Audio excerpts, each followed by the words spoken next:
Welcome into the best in paranormal podcasting. This is Darkness Radio. I'm Tim Dennis. It is a Wednesday. That means, well, only one thing. It's supernatural news and Parashare. No, Mally has the week off. We've given her the week off. We decided to let her have a vacation. Why? Because we're generous like that.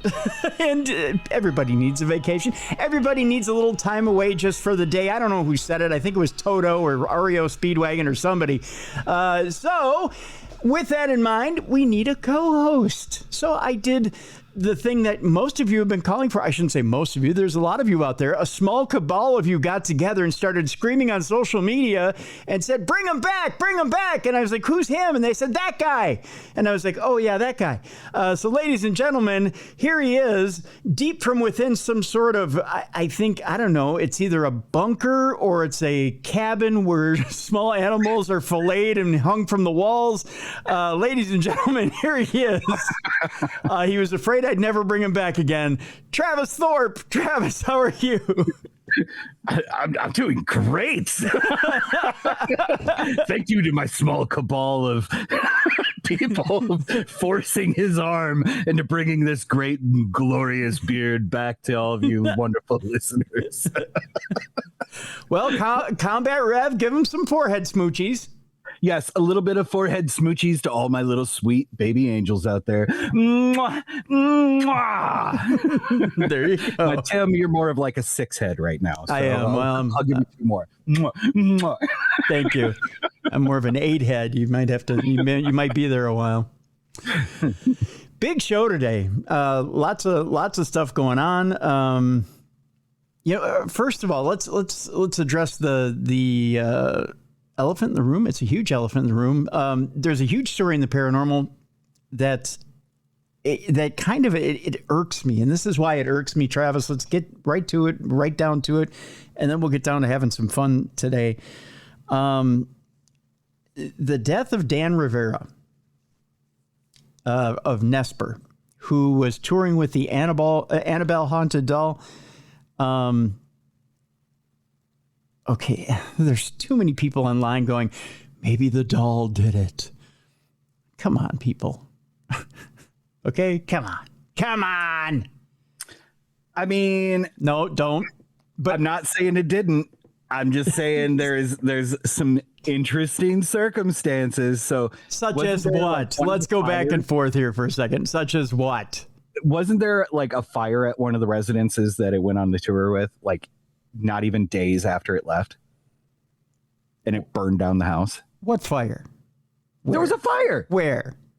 I can't remember which house, but yeah, it was all over TikTok for quite a while. It was while they were doing that tour, that same group of people, like we're talking like a couple months ago. And when they were doing that tour, one of the houses, like a week after they left or 3 days after they left, the house fucking burned down. I've seen no story that says that. Oh, I'm going to have to track that down and send it to you. You're going to have to. And then you're going to have to apologize to a doll. All I'm saying is this. She's encased in the same, let me just throw it out there, the same goddamn glass that the Warrens had her behind for what, 40, 50 years, whatever it was. Yeah. The same magical glass that's supposed to keep her at bay. Supposed to, until they opened it. Yeah, because white people can't stop touching shit. And everything's been just fine. They don't take her out of the glass when they're on tour. They don't pass her around like the Harlem Globetrotters pass a basketball around. No, they don't. They don't. I'm pretty sure I've seen video of them opening it up. Like, hey, look at this little now. Come on now. I don't. I'm siding with Team Chucky on this. I think there's an evil doll. Send me the video of them passing her around like a basketball. Now you said video, or it didn't happen. You've already said 2 sketchy things. We're not even 5 minutes into this broadcast. Well, we're 4 minutes and 50 seconds.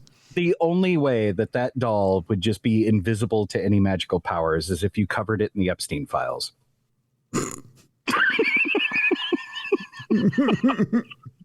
She's probably in the Epstein files for all I know.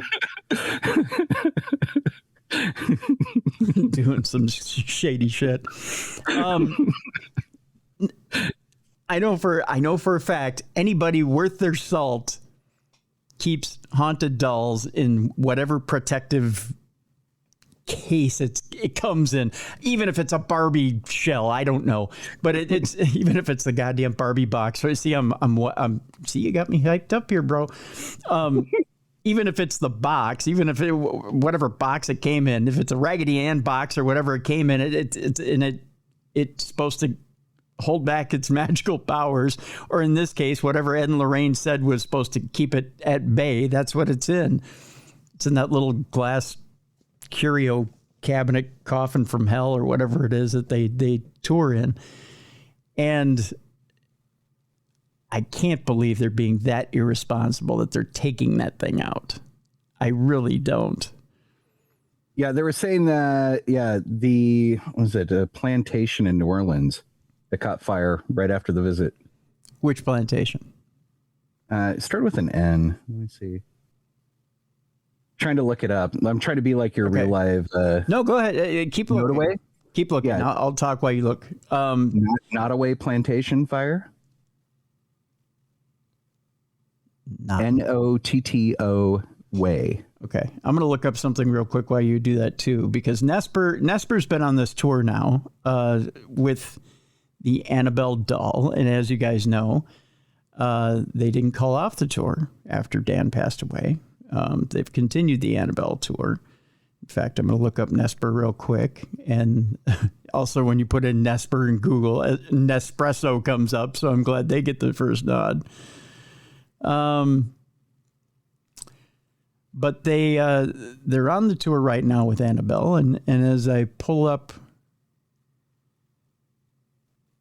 I'm going to pull up their tour specifics for Annabelle and what you get with the tour here, so we know exactly what they promise, because they do have a thing here. It says, see the real Annabelle doll and the original movie Annabelle prop from Annabelle Comes Home. So they're offering both. So you get to see the original Raggedy Ann doll and the movie Annabelle prop. Movie prop. Yeah. Meet the Nesper team and ask your paranormal questions. Take photos and videos with the haunted items on display. So they're not passing it back and forth. There's no, Sweet Georgia Brown playing in the background. No one's dribbling it between their legs and shooting. And it says shop exclusive merchandise online. So I'm reading online here, and it sounds like it was 3 days after they brought Annabelle down to New Orleans. There was 11 inmates that escaped, and then the plantation burned down. But Annabelle didn't open up the prison. I mean, an etheric being that you can't see. I mean, come on. I don't know. Seems awfully suspicious. 3 days afterwards. Come on. See, this is... You love me so much. But yeah, that's where the rumors are coming from. They're saying that 3 days after the tour came into town, so as they came into New Orleans, then that's when the plantation burned down, and then like 11 inmates just like escaped. See, it's shit like this that makes me want to scream at the top of my lungs. 3 days. 3 days. It's not like she was sitting there and laughing at it as it was burning down to its timbers. Yeah, it took her a long time to escape that magical blast. Because you can't light your fucking Zippo without opposable thumbs. Do you think she used her stuffing as kindling? Yeah, of course she did. From thousands of miles away. Yeah, she did. Oh. 3 days.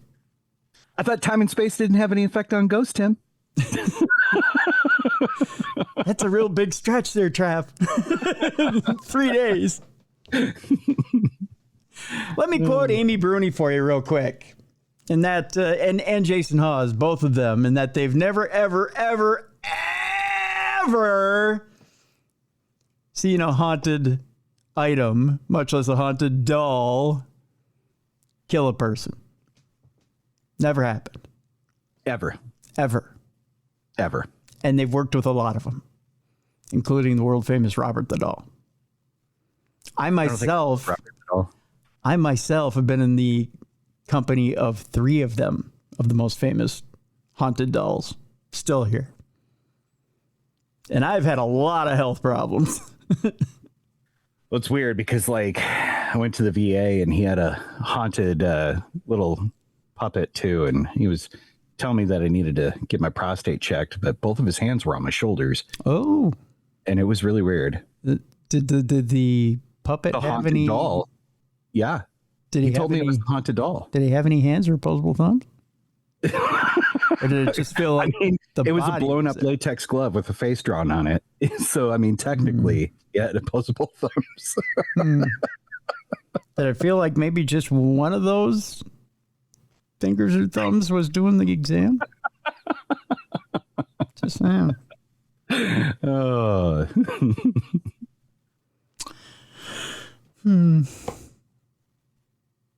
Well, taking a look at what's going on here as far as Nesper goes, it looks like they might have postponed this deal. It looks, I don't know. It looks like their next dates are in September. So did the news break of how he had passed? Yes. That's what I'm trying to get to here. As you're putting out, thanks for putting out the misinformation. I appreciate that. You're welcome. I'm here for entertainment. Yeah. It's not very entertaining. 3 days. Jesus Christ. So Dan Rivera's nature of death was revealed over this past week, actually after we got done publishing podcast last week. And police do not believe foul play was involved in Dan's death in Gettysburg. Over the last week, he passed away while traveling. It says here in the article with the supposedly haunted doll, Annabelle. I love how they put even more skepticism behind it. Pennsylvania State Police, in their report released July 16th, listed the nature of the incident as death natural. And that's all. Just death natural. Furthermore, the department said nothing unusual or suspicious was observed at the hotel room where Rivera's body was found on July 13th. The decedent was discovered in his hotel room by coworkers, according to the report. The case is pending autopsy results. So they are doing an autopsy. It's weird that the coroner, though, was actually a Muppet. And that, you know, the police chief that made that announcement was Chucky, you know, like they're all in on it. They're all haunted dolls. Oh, Travis. That are in on this haunted doll conspiracy, Tim. I believe it was the doll, Tim. Oh, Travis. No.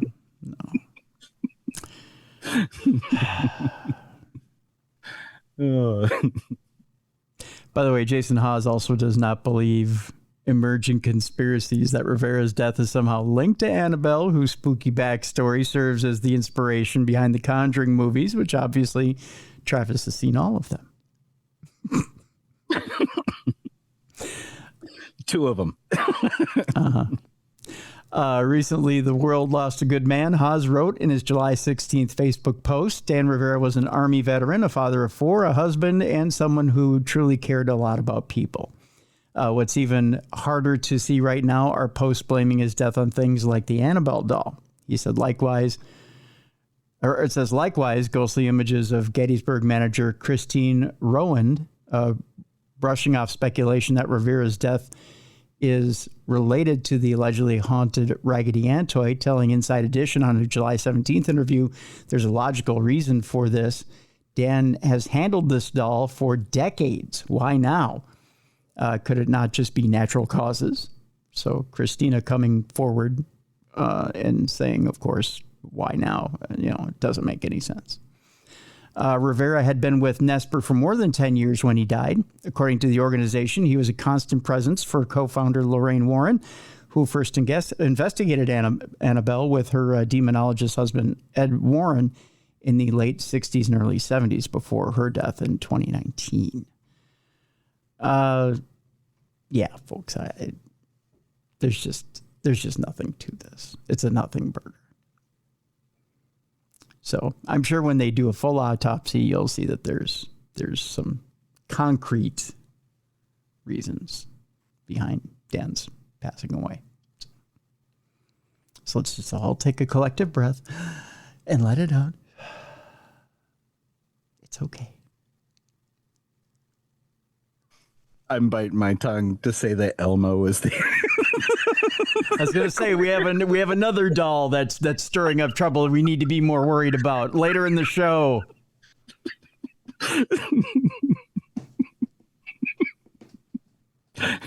Not this It's not one. the dolls. Not Annabelle. Not Annabelle. We have a different doll that we have to worry about later in the show. Who's causing trouble? Real trouble. He's starting some fires too. He is. We'll talk about that a little bit later. Don't spoil the surprise. Now, you brought to our attention a few weeks ago news on the Buga Sphere. Yes. And you've got some details, some new details. Most indubitably, yes. So, as like all good Americans, I get my news from the tiki-talkies. And as I'm scrolling through the good old tiki-talkies, I come across these amazing little clips and videos. Now, I had noticed, and I was talking to Tim about this earlier on the phone today. There was a few videos where they were showing Dr. Stephen Greer down there in attendance now. And there seems to be quite the large gathering of researchers and scientists that are trying to make sense of this Buga Sphere. There is an international call for all countries to start getting involved in the investigation of the sphere now. One of the things I found fascinating when going through these little tiki-talkie clips is one of the lead researchers there were showing some of the imaging of the inside of the sphere from what they could get from, I don't know if it was MRIs or X-rays they were using. But it almost had like this mushroomy shape to the inside that revealed a core. Mm-hmm. And when they looked at this, he theorized and he said, I wonder if you took a Tesla coil and rotated it 90 degrees, it has a very similar shape. So then these researchers started theorizing, okay, if you started discharging negative charges off of a Tesla coil into a sphere shape, what would it do? And then they started comparing videos between the Buga Sphere when it was captured levitating in Buga, Colombia. And then they started taking videos of spiders floating in the air. And they said, you know, when they first discovered that spiders can transport themselves by casting a web up into the air and then start floating to a different location, they thought it was the wind that captures the spider web.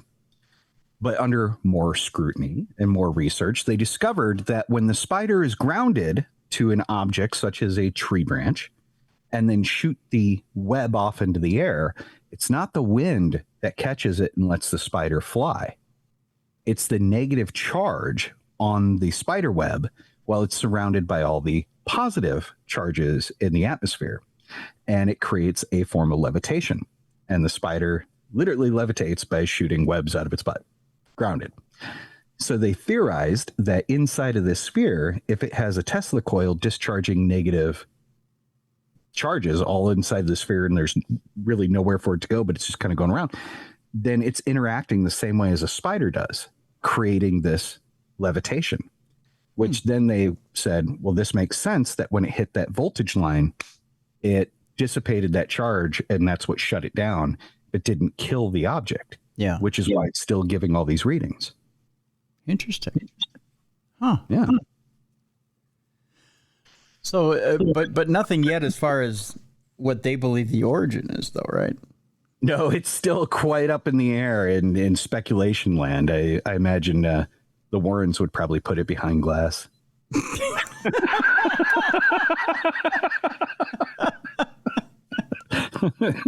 You can't speak for them. They're not here. You never know. It's the devil. It's the devil. Put it behind glass. It's a haunted ball. It's flying. Watch out. It'll burn down your plantation. Don't touch my ball. And with that, good night, everybody.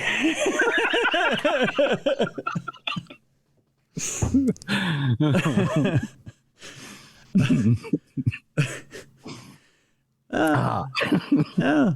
I know this much. I know Dr. Stephen Greer did say he thought, he had accused agents from a foreign country of trying to storm the palace, so to speak, and steal the thing. Yeah, there was reports pretty early on of people dressing up as law enforcement officers and military personnel trying to seize it. That had happened twice. That's why it moved originally from Colombia to Mexico. And they had moved it up there because of attempts of capture. And it's still trying to happen again in Mexico. So like everybody wants their hands on this sphere, which I find hilarious because when good old Combat Red was like, y'all seen this alien sphere that might be from Atlantis? And everybody's like, oh, you mean the thing is on tiki-talkie? That BS? It ain't real. Yeah. Well, now everybody wants it. Mm-hmm. You know who it is? Who wants that? Putin. No. He tried buying it. Did he? Yeah.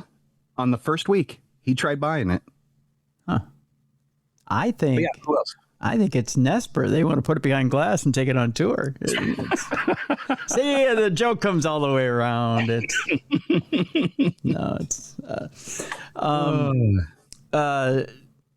But I don't doubt that Putin wants it, but the whole question is why, right? I mean, because supposedly you can't cut this thing open, right? Or you could. I suppose they could. I mean, like, I believe the original studies or the first studies they were looking at is it's composed of a lot of minerals found here on Earth. So absolutely, I would imagine you could cut into the thing. It's would you want to, right? Like, would you want to potentially destroy something that is still operational? Like there was a wild video I saw 3 days ago on the Sphere where there was a young woman singing. And it was in a foreign language, so I couldn't detect what she was singing. Mm-hmm. But she was singing in different tones, different frequencies, and I couldn't tell if it was a form of like bruja, or witchcraft, of like invocations and like command words or power words or tetragrammatons or whatever you want to say, right? But as she's intoning and singing these things, they have different devices up, and one's very obviously measuring radioactive material. Right. And it was different phrases, different frequencies, and different words. This thing was registering off the hook, and it was responding directly to her singing, which was pretty damn cool. Yeah. This thing is it's mind blowing. I'm pretty amazed with it. I'm getting kind of obsessed with this damn sphere. It's obsession worthy. Is that a good way to put it? I mean, it's until we find out what the origin of it is, I still think it has a military background. I know you think it's Atlantis, but I really do think I still think it's modern day technology. I'm so hopeful for like an underwater civilization of advanced people. Yeah. Yeah. But yeah, I really do think it has. Now, as to who's military, who developed it, and why, that's a whole nother thing. But yeah, then you start getting into like Project Bluebeam type stuff, But you would think that if Stephen Greer's on there, like he's kind of in and on the outs of those things, and so like he's like all about exposing that stuff. But is he exposing it because he's actually part of that? And so I think it's I think it's even outside of his scope. I think he wants his fingers in it so that he can see it up close. And I think the minute he would try to say something, somebody would shut him up. You think so? Yeah. Oh yeah. Yeah. I think this is so deep and dark that there's a reason why people are trying to get a hold of it. And I think the people who are trying to get a hold of it are the people who initially launched it. I think it's one of those black projects that got out of control. It got out of hand. Someone needs to get it back. I would feel that if it was that level, like that level, they wouldn't have a problem getting it back. I don't think they'd be stopped by security and a couple of police pulling security on the site. I think they would be getting it back without a problem. You think? Yeah. Especially when it's that high profile? Uh-huh. I don't know. Sometimes the things that are in that plane of sight, I mean, have been blown up that big. It's hard for something like that to go missing again. You know? I mean, people don't just hang themselves in their jail cell, you know, and then have a minute missing. 3 minutes out of the tape. 3 minutes. Yeah. I mean, and the files just don't go missing, right? I'm just saying, you know. Yeah. Just saying. Yeah. Kind of funny how that happens, isn't it? But then we're all conspiracy theorists, aren't we? Bum bum bum. Bum bum bum. But that's not just me talking. Let me sip my tea, girl. Let me sip my tea. Mm-hmm. Oh God, I'm glad you went pinkies up because you know, pinkies up, bitch. it's like I said earlier. It's not like watching a big strong man drink from a straw. That's right.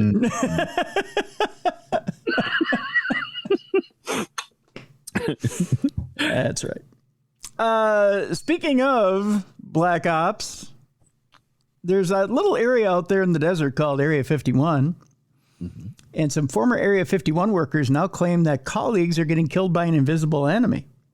But what is that invisible enemy exactly? Let's talk about it, shall we? Mm-hmm.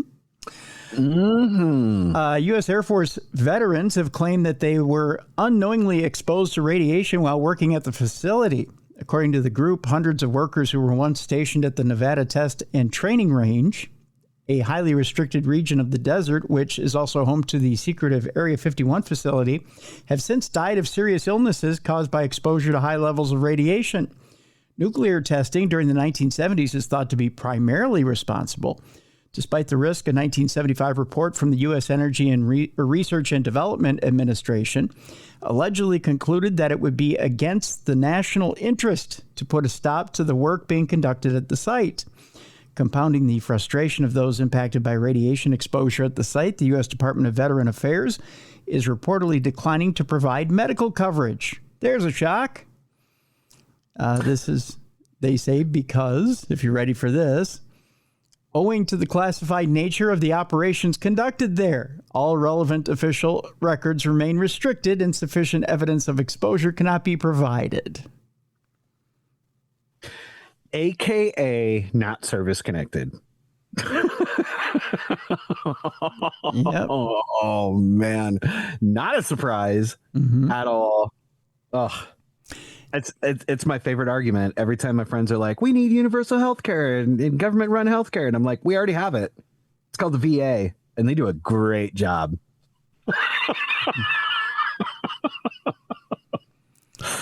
Oh.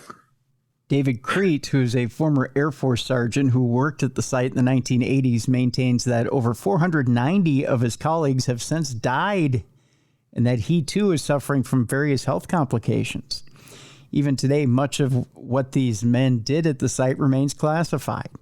Veteran Mike Niemczyk told News Nation, "It's just a matter of betrayal." He said these folks knew and they purposefully kept it quiet because it was more beneficial to them not to tell us. Yep. Yep. It's classic government when it comes to soldiers, when it comes to government employees. This is classic U.S. government. Constantly. Like you saw the same thing with mustard gas. You saw the same thing with Agent Orange. You saw the same thing with the burn pits. You know, like it over and over, like the water at Camp Lejeune. How many times have you seen those commercials? Yeah. You know, like, hey, did you drink water when stationed at this base? Well, yeah, you have to. You might have 13 forms of cancer now. like, do you have a frog leg growing out of your ear? Did you drink water at Lejeune? Contact our law office. Because the VA ain't going to do anything for you. Surprise, surprise. Yeah, look, that might explain. I just saw a news article yesterday that there was a big fire out at Area 51. That's what we're talking about next. Oh, Travis, stop it! Yeah, you're jumping the gun, buddy. I was gonna say maybe that's why there's a fire. They were mad about that shit. Well, either that or whatever is causing the radioactivity is setting stuff on fire too. Yeah. Speaking of what Travis was just mentioning, there's a major wildfire in Nevada that's threatening to engulf the Area 51 base. Thick black smoke and flames now dominate the landscape around America's most infamous secret base. Something is stirring the Nevada desert, and it isn't a reverse-engineered alien spacecraft, as far as you know. Yeah, it's probably actually a doll that escaped some glass cases. Yes, it was probably Annabelle. She's out there running around lighting fires with a Zippo and no opposable thumbs. Goddamn doll. She's everywhere. Just skipping around, causing mayhem. Do. She's out there lighting shit on fire. Look at her. The Warrens can't stop me now. Nobody can stop me. It's so adorable. It's so adorable, yeah. Meanwhile, firefighters are trying to just soak her and get her cotton all wet so she can't move. It's like a Hulk and quicksand type scenario. Like the gingerbread man in Shrek. Yeah. Wow, that's a daddy reference, isn't it? Yeah. Someone's been watching too many movies. Firefighters in the state are currently battling a major wildfire that began on July 4th and has since spread from an initial 8,000 acres to a staggering 35,000 acres, dominating the desert landscape with thick plumes of black smoke that can be seen from miles around. The blaze was thought to have been spread by a combination of high winds and particularly dry conditions, and it is now perilously close to the borders of the Area 51 base. It is not just the base itself that's under threat either, as local businesses which rely on UFO tourism, such as those in the small town of Rachel, could also be impacted by the blaze. The famous extraterrestrial highway has become quite perilous, with tourists who had already ventured to the area being unable to travel any closer to the base in fear of being cut off by the fire. Despite the seriousness of the situation, however, the blaze has managed to reignite interest in the Area 51 mystery as UFO enthusiasts around the world keep up to date with what's happening. In all likelihood, the fire won't actually reach the base itself, and so far, surrounding towns are safe. Once the fire's under control, UFO tourism in the region will likely continue to thrive. Which brings up an interesting point, and that's this. Our good friend Joshua P. Warren has a property he was telling us about the last time he was on the show, which is right in the back of Area 51.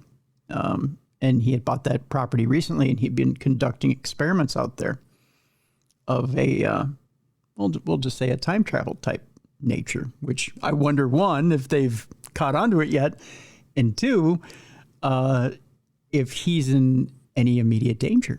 It might be interesting to check in on him and see how he's doing out there, because he was going to be working out there for a while. So, wonder if he kicked off the experiment and 3 days later a fire started. Oh, come on. Yeah, he brought Annabelle in from the future on his property, and then boom, everything exploded. It was the Annabelle Terminator that came through a portal. She came in naked with no dress on, and you heard dun dun dun dun dun. Get in the glass. Get in the glass cabinet.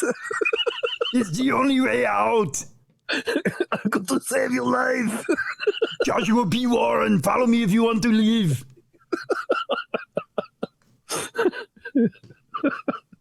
Yeah, that's what it was. Oh. It's the stuffing that dreams are made of.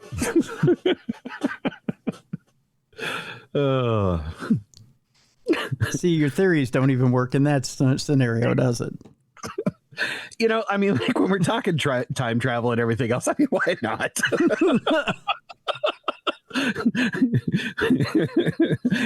Why can't a time traveling murder puppet time traveling murder puppet jump through a magic barrier of a glass shield and start fires? I mean, I'm here for it, Tim. Because it can't. It doesn't have opposable thumbs. Have you ever seen a Raggedy Ann doll? It doesn't have opposable thumbs. It doesn't need it. It's just a car. It's a vessel. So you're saying Drew Barrymore and Raggedy Ann have the same thing in common. They just start fires with their mind? Yes. Shit.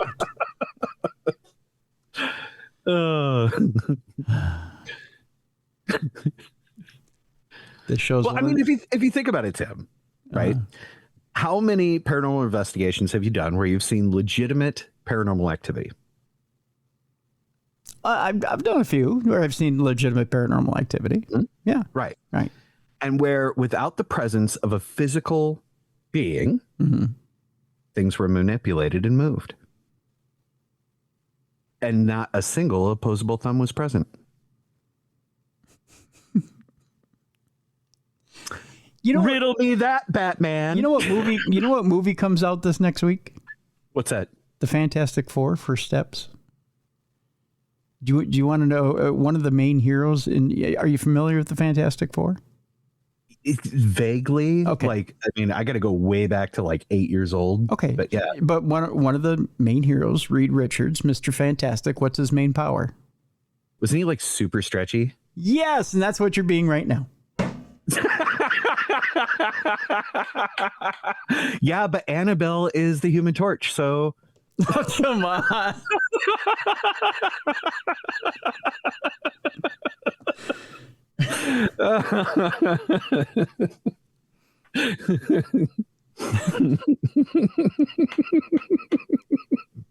All right, you got me with that one. You're welcome. That's what I had you on that Mr. Fantastic deal. I was just too rubbery.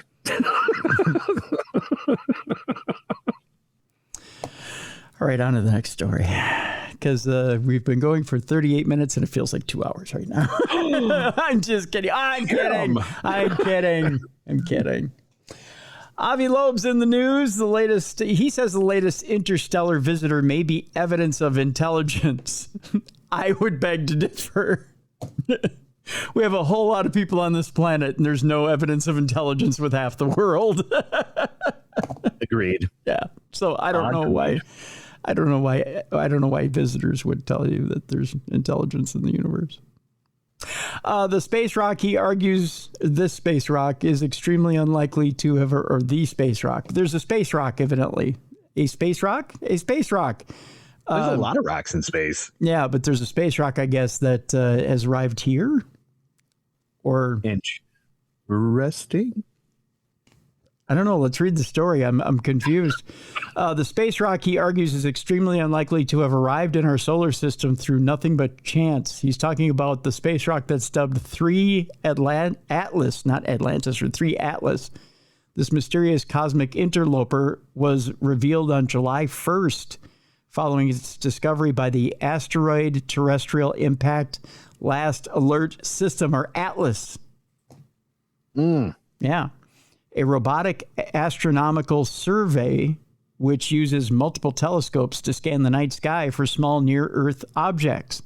Measuring 12 miles across, the object is heading toward the inner solar system at 152,000 miles per hour. While it might seem as though its arrival is little more than random chance, Professor Avi Loeb, who has long argued that interstellar objects such as this could be under intelligent control. If you remember Oumuamua, that was when he said was driven by intelligent control. Do you remember Oumuamua? I feel like I do, but I've also watched a lot of Moana recently, so I don't. That is not part of Moana. It was No? it was a giant asteroid. Yeah. Okay, like I felt like it was a giant crab underneath the sea or something like that. No, it sounds like it is, but it isn't. Tim Curry singing or something. Yeah. All right. Under the sea. It maintains, or he maintains, that its presence here is anything but random, the giant asteroid. In a new paper in which he calculates how many objects to the size there are likely to be in the Milwaukee galaxy, yes, in the Milky Way galaxy. Dear God, I'm all thrown off with this Annabelle setting shit on fire thing. He claims that 3 Atlas is in fact significantly rarer than generally believed. It's not like these objects are floating around in all directions. This object was aiming to get to the inner solar system, he claims. Why was it sent in the direction of the inner solar system, he asks. Loeb has likened the situation to the Arthur C. Clarke novel Rendezvous with Rama, which tells the story of a huge spacecraft from an alien civilization that is visited by humans after it is detected passing through our solar system. That said, he hasn't totally ruled out the possibility that it is simply a comet. The good news is that we will come closer to the sun and it will get heated up by sunlight, he said. The more it is heated, the more mass it would shed if it were a comet, and the easier it will be for us to tell what the object is. Unless it turns port side and starts heading here directly. And then it would be an intelligent object. Yeah. Is this the thing that like December last year they were like, oh my God, an alien fleet is on its way in? Is that the same thing?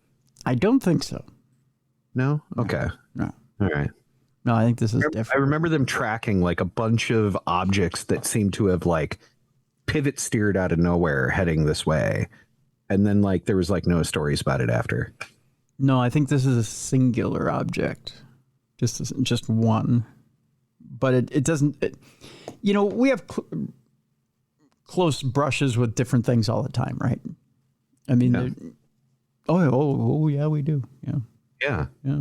Oh, I thought you said no. Oh, yeah. No. Yeah. Like, God, what's his name? Mathematician brother out of Georgia. He's on Joe Rogan all the time. Tyson. Neil deGrasse Tyson? No. Oh, my God. Randall Carlson. Oh, Randall Carlson. I was gonna say, yeah, I have his fucking phone number in my phone, and like, because I've met him in person like 5 times now. Like, he's a great guy. But like, he gave a lecture one year at our event for like 9 hours, and he was talking about like twice a year we go through these like massive asteroid storms where it's just like threading the needle, and we're like crossing our fingers every 6 months to not be annihilated. Yeah. Oh, yeah. Yeah.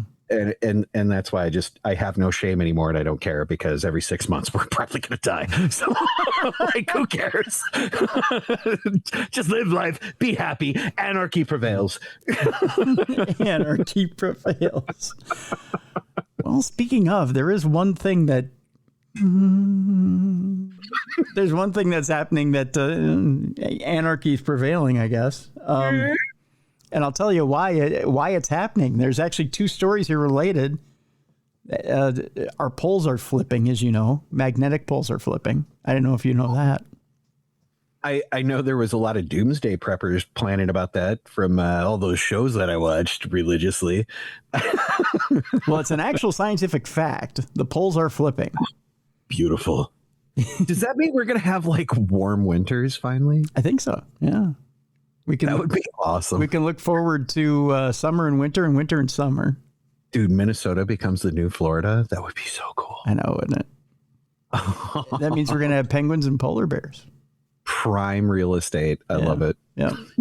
We're the new Australia, mate. Right? We gotta. Yeah, they can keep all the Volkswagen-sized spiders. I don't want that. Yeah, we don't want that. There is a video out there, and I'll post it in the description of this program. I'm going to try to play the sound, although I know that you won't be able to hear it, Trav, but our audience will be able to hear it. There's a haunting video that reveals the eerie sound of the magnetic poles flipping. Yeah. Researchers have sonified the sounds of the Earth's magnetic field reversing 780,000 years ago. A complete reversal of the Earth's magnetic field might seem like a cataclysmic event, but it is, in fact, a pretty normal occurrence, having happened multiple times over the eons. The last time the field flipped completely, an event known as I believe it is the Maruyama Bruns reversal, was 780,000 years ago, meaning that another may occur at some point in the not too distant future. Now, in a bid to better understand this event, scientists have put together a sonified version of a magnetic field flipping by converting ancient magnetic data into audible sound. Yeah. Oh. Now, yeah, I doubt it sounds like an Eddie Van Halen solo, but it probably has an interesting sound.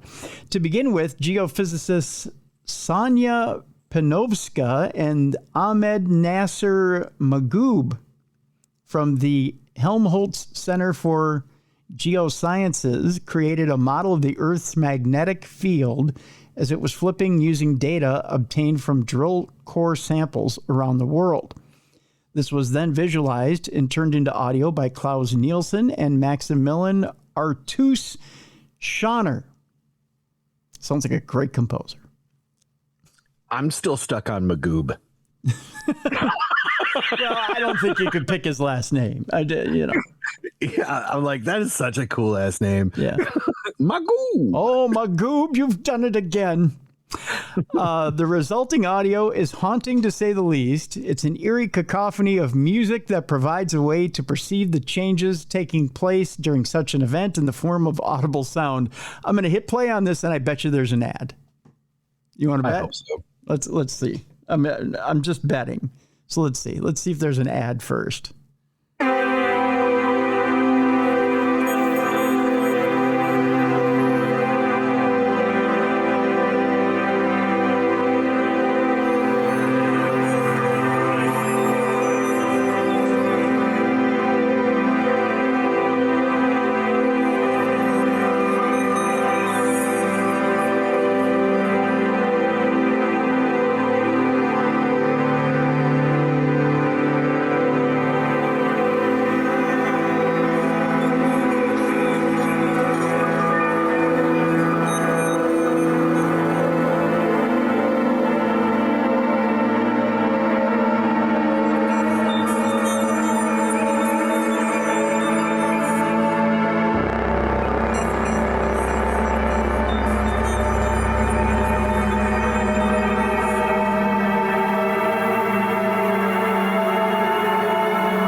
Essentially, that sounds like something out of Close Encounters of the Third Kind. It just sounds like, because Travis couldn't hear it on the other end for one reason or another, but it sounded like spaceships, like the soundtrack of what spaceships landing and taking over our Earth would sound like. It's just like one long synthesizer, like someone, you know what it sounds like? It sounds like somebody threw their cat on top of the keyboard. And just so yeah, wild. Yeah, because I could hear little spurts of something every once in a while. Yeah, and it almost sounded like an effeminate voice coming in on an EVP saying about how it was going to start your house on fire. Oh, see, I knew you were going to do that. See? I knew it. Okay, so that sound you just heard. You may ask, okay, so what caused that sound? Well, obviously, 780,000 years ago, this wasn't the reason. But there's a reason they think that the poles may be shifting now. And the reason for that, Travis, why do you think poles are shifting now? I'm gonna take a guess. There was stories that I had read about a year and a half ago, where I think scientists in Japan were noticing that the gravitational rotation of the Earth was slowing down, and they were starting to see that like the magma and everything else was kind of slowing down and settling down. Mm-hmm. And they ran an experiment where they basically took like a ball with like rubber bands on each end. Okay. And they were like, if you twist it up and twist it up and twist it up and then just kind of stretch those rubber bands, it's going to spin at these super speeds, but eventually it's going to hit a point where it stops. And then it's going to pick up rotation and start going the other way and start spinning. And they were theorizing that that's what's going on with the Earth. And that was about a year and a half ago that these Japanese scientists were watching the core of the Earth and what was going on with the spin. And they were saying that we were coming to that stop like this year. That's a darn good theory. Darn good theory. Only one word here, though, my friend. Dams. Dams. Mm-hmm. Human-made dams have shifted the position of the Earth's poles, according to this story. Dams constructed around the world over the last 2 centuries have had an impact on the planet's poles. Let me explain. While it is clear the human activities have had a significant impact on the Earth, especially over the last 200 years or so, few could have anticipated that our actions could have changed the location of the planet's poles by a measurable amount within such a relatively short space of time.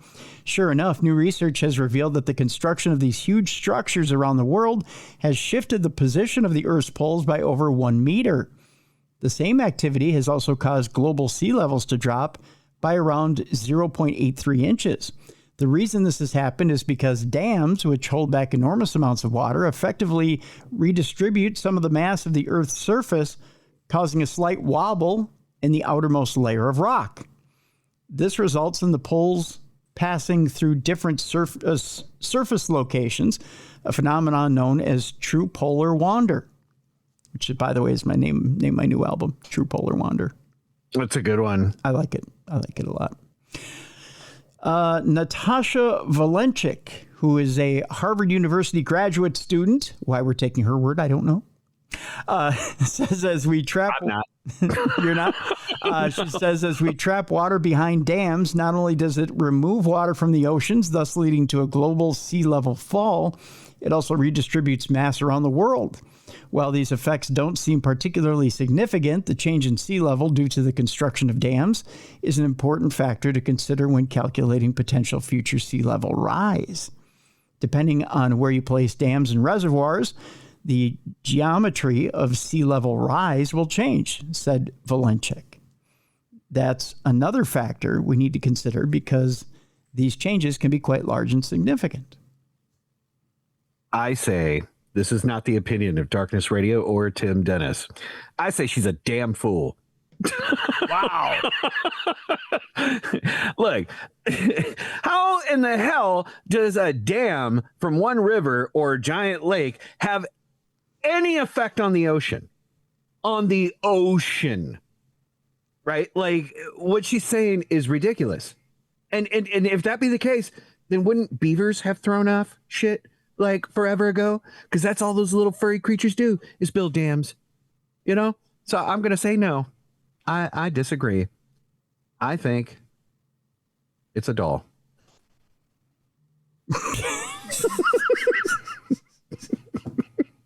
Annabelle is behind the polar shift, Tim.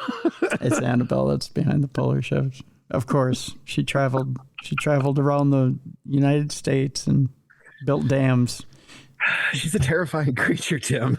You should stop making fun of her. She was part of the rebuilding process of this country during World War II and the Works Project. She was the one who started the Works Project to get the dams built to throw off the poles of the world. I get it. We're gonna have to find some like Photoshop photos of Annabelle sitting there with the blueprints. Signing the Hoover Dam. The Hoover Dam project. And then burning the bill. I see. Harvard. Oh, I went to Harvard. One more story before we get to break here, because the absurdity doesn't stop.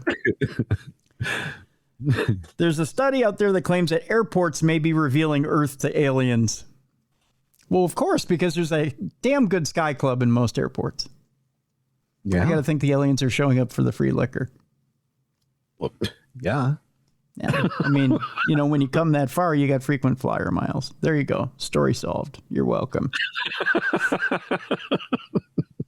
The study explored how hidden electromagnetic leakage might look to extraterrestrials up to 200 light years from Earth if they had state-of-the-art radio telescopes like our own. We're just assuming now. Yeah, I would imagine if they had the technology to travel through space, they probably got better telescopes than we have. One would hope. You would hope. Theoretically, it also suggests this is how far we would be able to look to spot aliens who have evolved to use a similar level of technology. They're saying this is how, when they travel through space, our world looks to them, and they're like, oh, look at all the airports. Oh, which one are we going to land at there, Jonesy? Well, I don't have enough Delta Sky miles. I can't wait to get the free sushi roll and free drink. I am so parched. Worldwide aviation hubs such as Heathrow, Gatwick, and New York's JFK International Airport. Why not LaGuardia? They just redid LaGuardia. Why wouldn't the aliens land at LaGuardia? Probably because of the polar shift. That could be, yeah. It's all Annabelle's fault. Give off clues to our existence, according to the preliminary findings of the study revealed at the Royal Astronomical Society's National Astronomy meeting in Durham. They have nothing better to do. By carefully simulating how radar signals spread out from Earth over time and space, the researchers looked at how visible they would be from nearby stars such as Barnard's Star and AU Microscopy. Barnard's Star is one of the closest to our sun at around 6 light years away. AU Microscopy is a young red dwarf star located about 31.7 light years away from Earth, or microscopy, one or the other. The researchers found that airport radar systems, which sweep the skies for airplanes, send out a combined radio signal of 2 by 1015 watts, enough to be picked up as far as 200 light years away by telescopes compared to the Green Bank telescope in West Virginia. You're assuming they're looking at that spectrum, though. Yeah, they're assuming an awful lot, which is very British of them. The nearest potentially habitable world beyond our solar system is Proxima Centauri b, which is 4 light years away. That would still take a spacecraft using current technology thousands of years to reach. But again, you're assuming they have the same propulsion system. So yeah, they're making a lot of assumptions. Yeah. And do they even have opposable thumbs? How can they operate a telescope or a spacecraft if they don't have opposable thumbs, Tim? Travis, you just said yourself they could do it through mind power. That's true. Yeah. I thought that's what this entire last hour was about. Yeah, duh. Charles Xavier it. Yeah, moving things with our mind. I mean, the beavers can put the poles back with their mind, can't they? Look, the Human Torch sets fires and flies. And he does it with his mind. Actually, he does it with his powers. Well, I mean, technically it's like vocal, right? Because he has to activate it by saying flame on. That's just the mnemonic trigger. He does it with his mind. He doesn't have to say flame on to flame on. Oh, okay. Because he doesn't always say flame on in order to flame on. Sometimes he just flames on and flies. Sometimes he's just flaming. Well, that's the rumor. You said it, I didn't, sister. All right, let's take a break. When we come back, has Walt Disney come back from the grave? According to one of his grandchildren, he has, but in kind of a spooky way. We'll talk about it when we come back. Our good friend Elmo is at it again, and not in a good way. We'll talk about it when we come back. There's a boy right here in Minnesota that survived a fall that should have killed him. It's a modern day miracle. We'll tell you about that miracle when we come back. And I'll do my best Boyd Hooper impression. No, I won't. I can't. I'm excited. I won't do my Boyd Hooper impression. It's horrible. We'll talk about the new Frankenstein movie. Just a little bit. Just a little bit. We'll talk pyramids as well. There is an anomaly near the pyramids that may reveal an ancient portal. There's also such a thing, Travis, as Polish pyramids. And I want to know if they are upside down like this, like an upside down triangle. Stop it. No, I'm serious. There are Polish pyramids, and I want to know if their points stick in the sand. We'll talk about the Polish pyramids in Eastern Europe and how there are tombs in them that date back 5,500 years. But They're pierogi flavored. Are they what? Pierogi flavored? Yes, they're pierogi flavored. I want to know if they're wrapped in cabbage. If their mummies are wrapped in cabbage. Get it? Their mummies are wrapped in cabbage. And our palate cleanser for today answers the simple question. Do sloths fart? That's a great question. Yeah. That's it. That's all I got. Supernatural news and Parashare on a Wednesday. By the way, we need your Parashare stories. Get them in.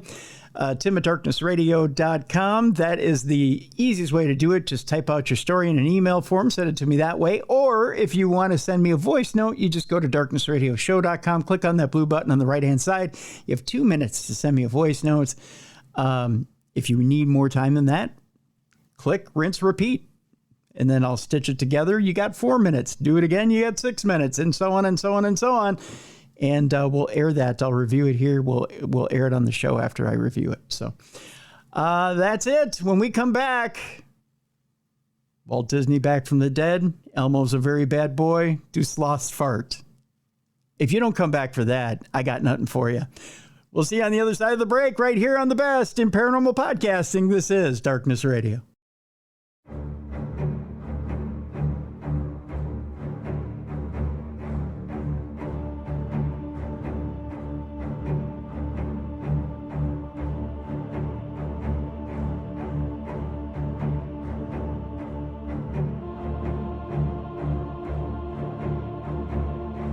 Welcome back to the best in paranormal podcasting. This is Darkness Radio on a Wednesday. Tim Dennis and Travis Thorpe with you.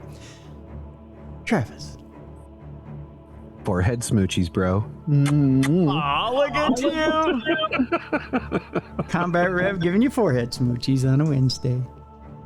Isn't that fun? Isn't that fun, kids? Yeah.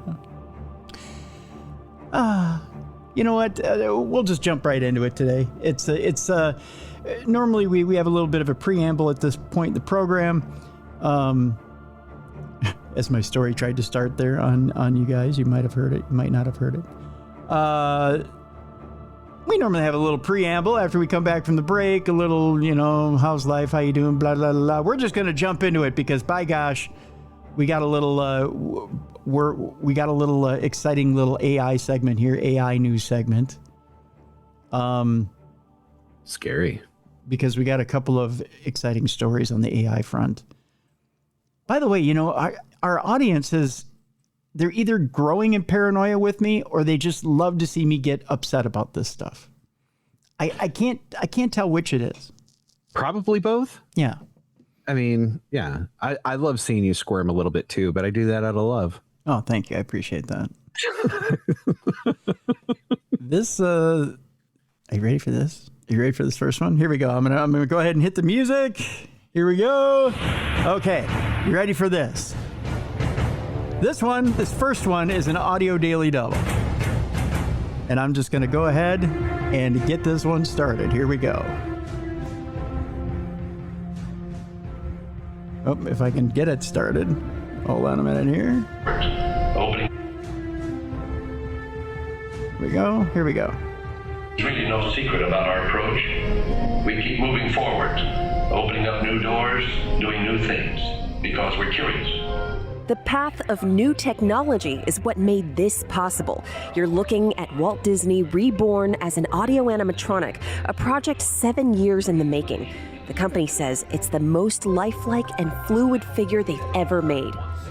The technology had advanced to the point where we said, all right, we've got the tools and techniques that I know Walt and the original Imagineers wish they had when they created Pirates of the Caribbean and the Tiki Room. Disney's original creations were pneumatic or hydraulic, but his figure is all electric. Creators had to use new methods to create an actual twinkle in his eye. They also got super detailed using an old bronze cast of Disney's hands, looked at the type of suit fabric he would have worn, the kind of shine his hair products would have given. There's a lot of things that technology can do, but in a theatrical presentation, it's just as much about the art. Have the public appreciate and accept what I've done all these years. That is a great reward. One of Walt Disney's grandchildren told the Los Angeles Times that she's upset by this project. She feels her grandfather never wanted to appear in robotic form. But there are other Disney grandchildren and great-grandchildren who were consulted by the company from the very beginning, and they were shown the result, and we're told they were deeply moved and pleased with it. We're always exploring and experimenting. We're interested in doing things that are fun, in bringing pleasure and especially laughter to people. Travis, I got to tell you this. This is creepy. Creepy. I was, for the first time ever, Tim, able to actually hear that audio, which was wild because apparently Walt Disney wanted me to hear that then. Yeah. And I saw a clip of that as you were holding it up to the screen, and that did look creepy. But it excites me because that means like maybe I can get another wife that's a robot and no more kids. Oh, you didn't hear the story last week? No. About the $3,000 AI sex bots that are coming from China? Take my credit card. What? Maybe I should pull that story from last week. It fell on deaf ears with Mally, but by God, it seems like you're all aboard for this deal. I am no shame combat rev. Are you kidding? I mean, yeah. I mean, you want to double up? We'll stack them like Voltron.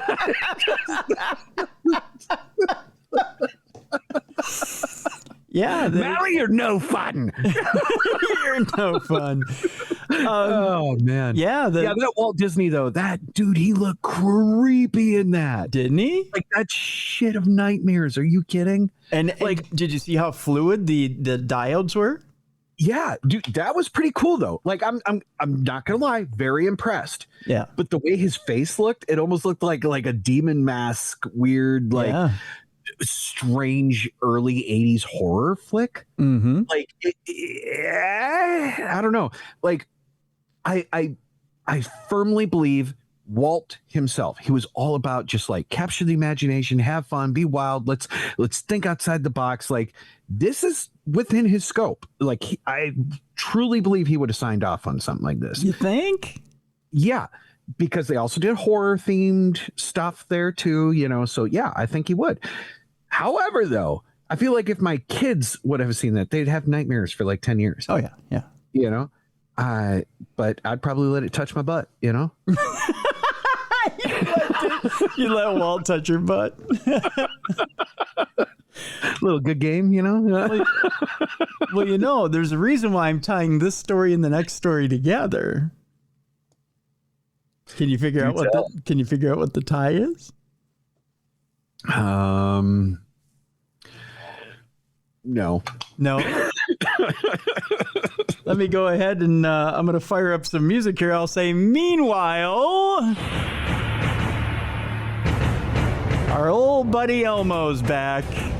And the tie between Walt and Elmo as they both had a little bit of Nazi leaning back in the day.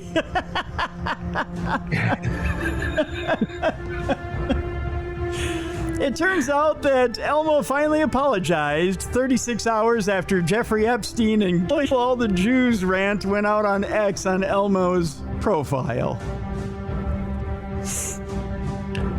The internet was pretty wild with that. It was. Elmo got hacked, everybody. Yeah. Yeah. In a statement to Fox News Digital, because that's where Sesame wants to go first, they're like, Everybody's so sorry. Fox News, hello.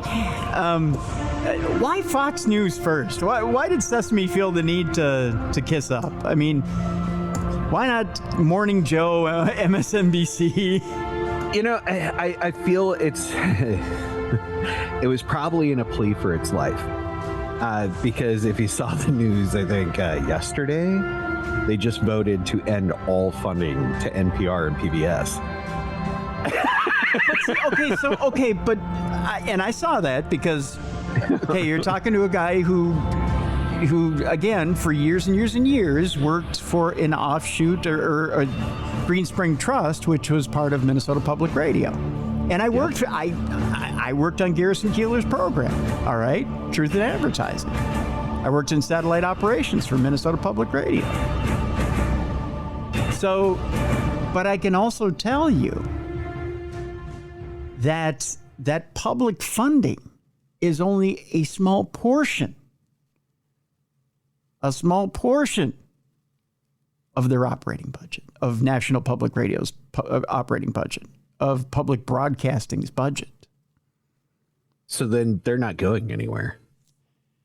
They're not going anywhere. No, but it hurts. Absolutely.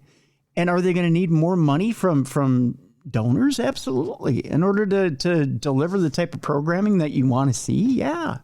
And is it going to affect their quality? Absolutely. Yeah. I would donate more money if I could watch more unhinged Elmo, because more dirty Elmo. Wild. The stuff you heard off air.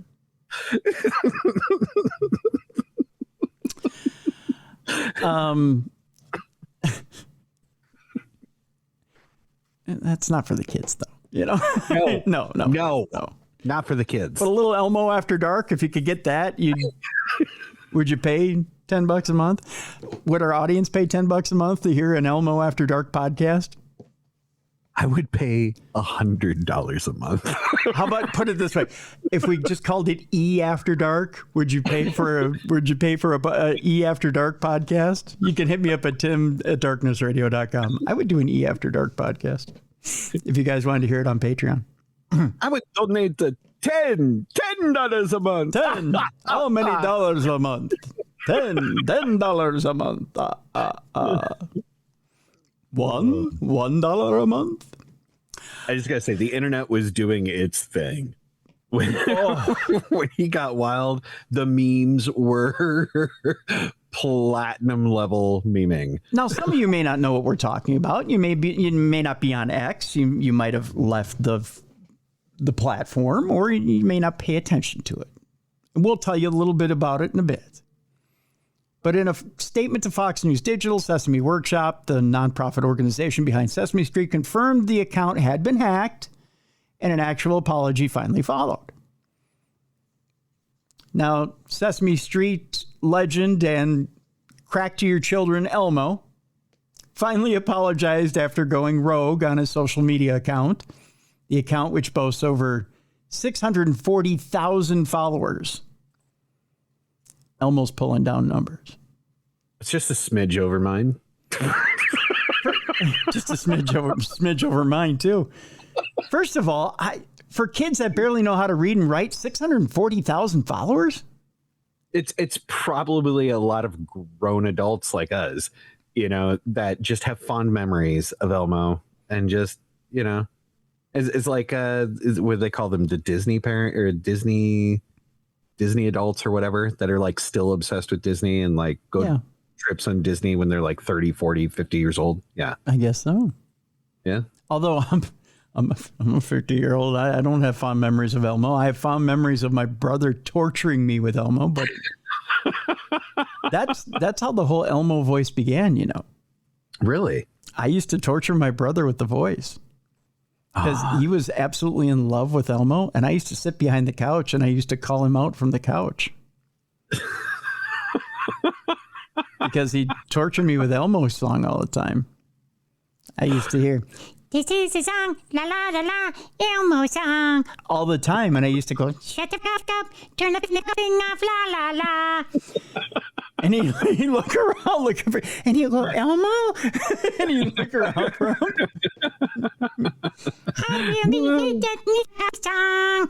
You know, and I, you know, yeah, that's where it came from. Oh yeah, I'd make up alternate words to the Elmo song all day long. Yeah, I'm here for it. Whip me hard, beat me soft, make me cry. You know, I used to. So, you know, Attorney General, if you're listening, I think we know who hacked it. No, not with those. No. I don't subscribe to what Elmo put on it. No. And we'll tell you why in a second.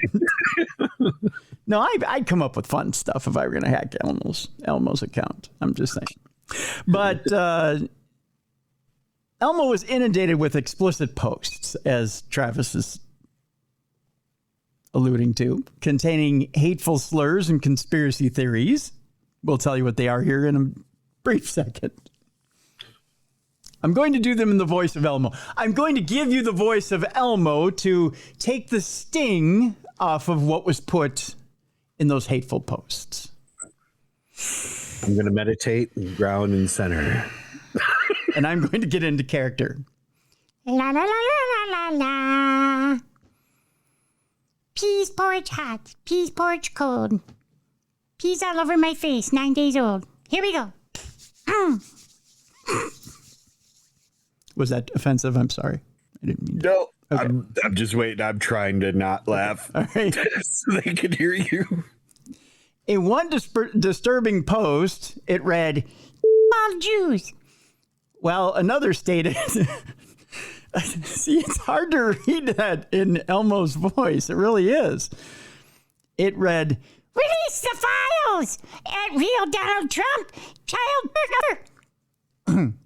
that's what it read, referring to unsealed Jeffrey Epstein documents.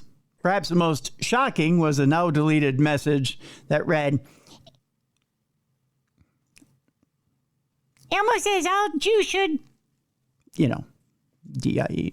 Yeah, that's horrible. Don't you even... I don't think I've held my breath that long. Oh. Yeah. He also said fat Jews, which is not, that's not nice. Then he goes on to say, Donald Trump is Netanyahu's puppet because he's in the Epstein files. now, I would pay good money to see Elmo say that on Sesame Street. Yeah. I mean, it was pretty solid. I will say my favorite meme, and I showed you a picture of it too, is where Elmo removes His Muppet mask, Yeah. and it's Kanye West inside of it. Hey, Maria. Hey, Mr. Hooper. Guess what? Donald Trump is Netanyahu's puppet because he's in the Epstein files. On an episode of Sesame Street, that'd be fun. I almost fell out. And he also said that the overdone, Jews control the world thing. Yeah. Yeah, Elmo got like super litty. He did get super litty. Yeah. And it's strange too, because like, if you look at the timing of it too, right? It was right after the death of a paranormal investigator that handled the Annabelle doll. Oh, God, no. And then Elmo went unhinged on X. So it had to be Annabelle that possessed Annabelle did it. Elmo. Annabelle hacked it. and then Elmo went on X. Yeah. Again, with no opposable thumbs, and typed all the out. Doesn't need it. Brain powers, Tim. I see. Yeah. The account also fired off replies filled with similar language before all the content was swiftly removed. So if you were lucky enough, you got a reply from Elmo. If you said, Elmo, calm down already. Calm? Who needs to be calm? Elmo's full of caffeine and cocaine.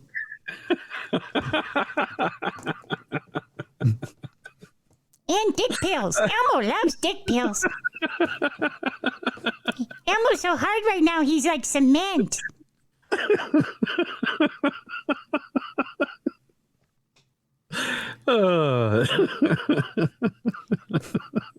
Bird could perch on Elmo's penis right now. Look at this. Look how hard Elmo is.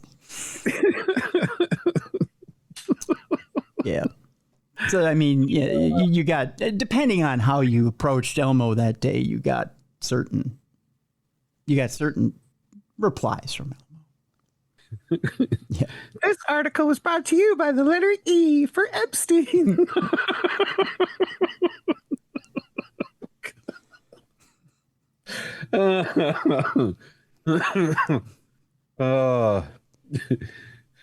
Tim, you're gonna make me laugh too much, and I'm gonna like get early COPD and just like die on camera.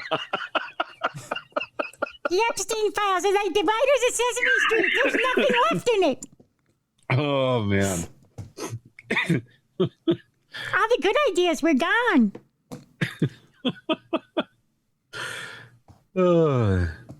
Yeah.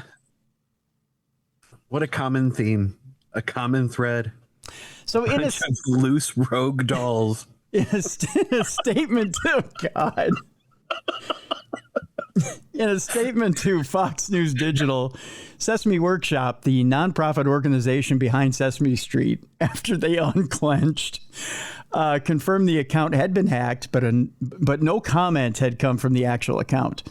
However, last night the account tweeted, "Thank you for being kind to Elmo and all the people in your neighborhood. Elmo loves you. Please don't burn him at the stake." This quickly saw backlash as it was not considered to be an actual apology, but one did follow 5 hours later. Travis, let us again get back into character. Me. Elmo loves groupies, loves them all. Me. Issuing a scathing attack on the hackers and an apology at the same time, he said on Sunday, and voice, I'm sorry. On Sunday, Elmo's X account has briefly hacked by an outside party. In spite of the security measures in place, we strongly condemn the abhorrent anti-Semitic and racist content, and the account has since been secured. Those are some very big words for Elmo. I know. They wrote one in Elmo's voice. I'll get to that one in a second. They also went on to say, these posts in no way reflect the values of Sesame Workshop or Sesame Street, and no one at the organization was involved. See, that's Elmo in corporate speak when he puts on a suit and tie, a little tie, a little shirt. A little he has disclaimer. This little briefcase, and he has the My First HR kit from Fisher Price. Yeah. Now, they say in a slightly comical moment, however, one user asked X's own artificial intelligence-powered large language model called Grok to turn the statement into something Elmo would actually say. And here's what Grok said Elmo would say it as. I'm excited. It wrote, "Oh boy! On Sunday, some sneaky monster hacked Elmo's X account, even with all the safety stuff. Elmo says those mean, yucky words about hating people are super not okay. Elmo's account is all safe now." Well done, Grok. Yeah.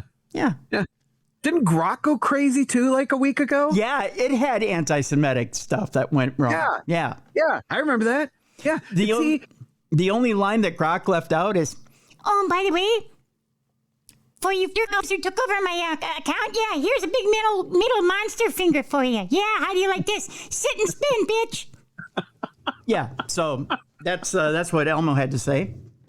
That was an official account from Grok. So Wild. yeah. A lot of abusive language on today's show. I don't normally get this abusive. I just blame it on Annabelle or me. I blame you. I think it's you. But I don't have opposable thumbs, Tim. Well, you don't now. You're hiding them. Oh yeah. Normally, I think it's normally because the ladies are. Although Jess does get a little wild, but yeah. Mally's turned me into a Mother Teresa over here, I think. That's okay. You know, it has its place. You know, I'm just the bad influence, and you know, that's all right. Yeah. Okay. Well, if you'd like an E After Dark separate podcast on Patreon, let me know.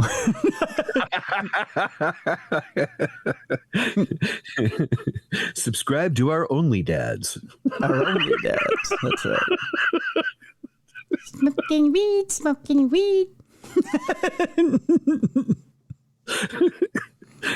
Oh, yeah. Elmo After Dark.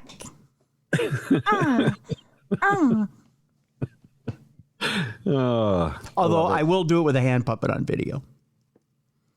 So yeah, that's perfect. Yeah, I'll have a hand puppet on video. I'll even book a guest and do an interview. If you won't do it. I heard you're too scared.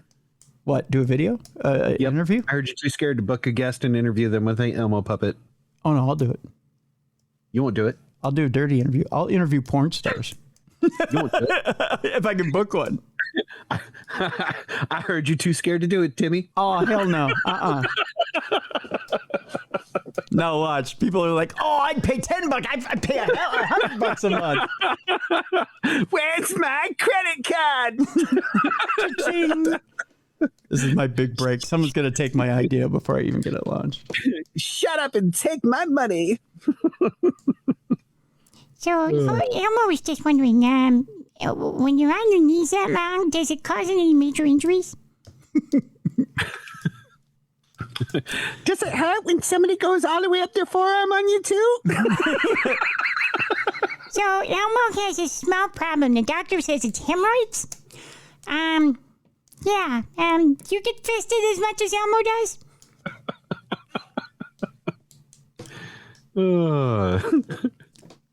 Okay, back to the program. Our next couple of stories are not for the faint at heart. Not like this last one was, but yeah. The next one is an obituary. For a man who jumped from the edge of space, he ended up dying this past week in a paragliding accident. I don't know if you saw this story or not, Travis. No, I haven't. Unfamiliar. 56-year-old Felix Baumgartner became a household name thanks to his extreme skydiving stunts. Back in 2012, Baumgartner made the history books when he jumped from a helium balloon in the Earth's stratosphere and plummeted more than 24 miles at speeds of up to 843.6 miles per hour. He was watched by millions online. His death-defying jump sent him into an uncontrolled spin, but he managed to regain control and land safely, breaking multiple world records in the process. But luck was sadly not on his side on Thursday when, during a motorized paragliding jump over Italy, he suffered a heart attack in midair, resulting in a fatal crash to the ground. The local mayor paid tribute to a symbol of courage. Baumgartner had long held a fascination with extreme heights, having striven to become a skydiver and a helicopter pilot from a young age. His quote was, "I always had the desire to be in the air. I climbed trees. I wanted to see the world from above. Sometimes we have to get really high to see how small we truly are." What day did it say he died? Boy, I kind of glossed over that. It doesn't say. I know it was last week sometime. The story is dated the 18th, so. 3 days after the... Oh, come on now. Stop it. Stop it.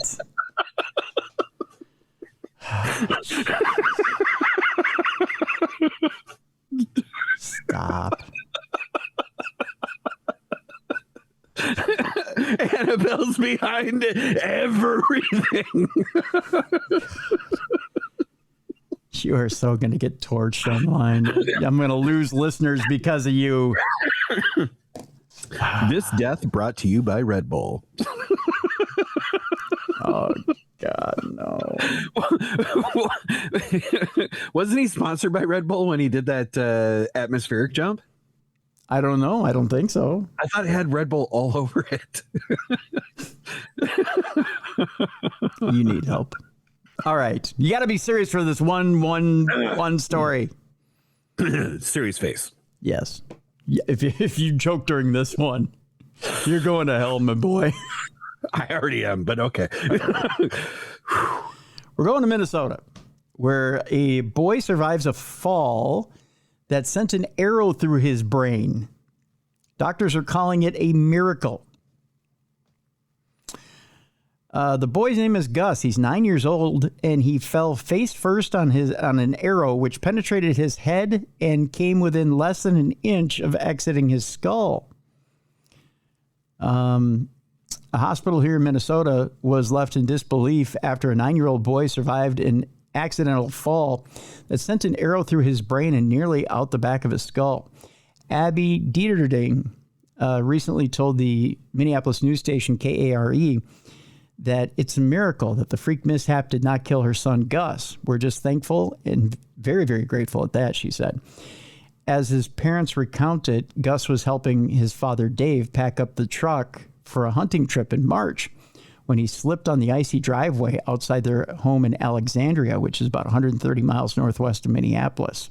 A youth bow and arrow were among the items that Gus was carrying at the time when he slipped. He fell face first onto the arrow, which penetrated his head just to the right of his nose. Gus pulled the arrow out of his head by himself and immediately went to see his mother, who was vacuuming inside, Care reported. He evidently was not bleeding much, but was panicked. He kept saying, "Mom, am I dying? Am I going to leave you? I don't want to leave you yet." Abby Dieterding recalled her son saying she said she had told Gus he would be okay, and they were just going to go to the hospital to get some stitches. A cautious emergency room doctor had Gus flown by helicopter to Children's Minnesota Hospital right here in Minneapolis, where staffers observed him a few hours before releasing him home. But after getting home, Gus began vomiting, and his parents brought him back to the hospital, which took head scans of the boy. The scans contained a startling revelation, as Care noted. The arrow had pierced through the middle of Gus's brain and came within less than an inch of exiting his skull.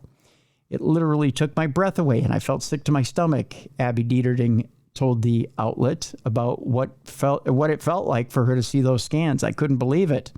She said she remembered thinking, "Not that far, what?" Adding to the confusion was the fact that Gus seemed to be fine while in a hospital bed nearby. The medical director of Children's Minnesota's Pediatric Intensive Care Unit, Dr. Ken, I believe this is Maslanka, reportedly told Care that he had never seen anything like this in his 28-year career. He looked too normal, Maslanka said. Maslanka told the outlet that he had created a model meant to show the trajectory of the arrow that went into Gus's head. Had he seen his model without already knowing the outcome, Maslanka said he would have assumed the injury depicted was fatal. Gus, though, was showing no ill effects from the wound a few months after it had occurred, prompting Maslanka to attribute that to either fortune or God controlling the direction of that arrow. Abby and Dave Dieterding said it was their opinion that Gus's survival was miraculous rather than lucky. We know, Dave Dieterding said, it didn't just happen. Wow. Can you imagine? I mean, I can't imagine that type of horror. Yeah, and especially as a parent too, with the child being in a panic like that, and yeah, no, that's gut wrenching. To be that powerless at that moment, knowing that you think, I mean, first you take the kid to the hospital, you think, well, he just punctured his face, and then realize something's really not right. And then to go back to Children's and realize that arrow went all the way through, punctured the brain, went all the way back to the skull, nearly pierced all the way through the skull. And, you could be on the verge of losing your child. Yeah. Get him an Xbox. Man, play with a bow and arrow in the middle of winter. Yeah. It's crazy. Yeah. I think back to my youth too. And like, I remember specifically throwing a baseball bat at my younger brother because he refused to shoot arrows at me because I wanted to be a ninja and I wanted him to shoot arrows at me where I would hit them with the baseball bat and deflect them like a ninja. Jesus. And my dad whooped my ass because I destroyed about like 50 of his carbon arrows because I made my brother shoot every arrow at me. Yeah, kids are stupid. Don't let them play with arrows. I'm impressed you hit 50 arrows. Yeah, well, I mean, it was a ninja, bro. Come on. Couldn't you be a ninja that hit 450 in the major leagues? No, I had a spiritual being helping me. Annabelle. Oh, come on. Oh, see, why? We're on such a good roll there, and you just... It's your fault, Tim. I don't think you can pull Annabelle out on this next story. Well, no, you can. I see where this is going. All right, our next story has to do with Bigfoot gaining new fame with the addition of an official hairy creature emoji. Yeah, I know, Annabelle emoji. Yeah, there, I cut you off at the pass. I wasn't going to say that. The cryptozoological stalwart will be represented by his own emoji, usable on all emoji-supporting devices. Fans of the alien, flying saucer, and ghost emojis will be pleased to hear that another unexplained-themed edition called Hairy Creature... I got a hairy creature for you. La la la la, hairy creature. Will be included in September's Unicode update. Although it is explicitly called Bigfoot, the new emoji is unmistakably inspired by the creature seen in the controversial 1967 Patterson-Gimlin Bigfoot video.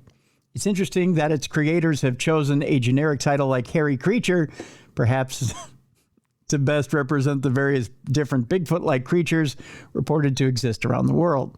In Australia, for example, the creature is known as the Yowie. In the Himalayas, it is the Yeti. There are dozens of variations, and a generic hairy creature emoji basically covers them all. You better cover your hairy creature if you're going to show it on the phone. That's all I'm saying. Tim, I'm calling it right now. We are now going to witness the end of the eggplant emoji. It is now going to be the hairy creature. It's the hairy creature, yeah. Guaranteed. I'm calling it right now. Yeah, you're right. You're right.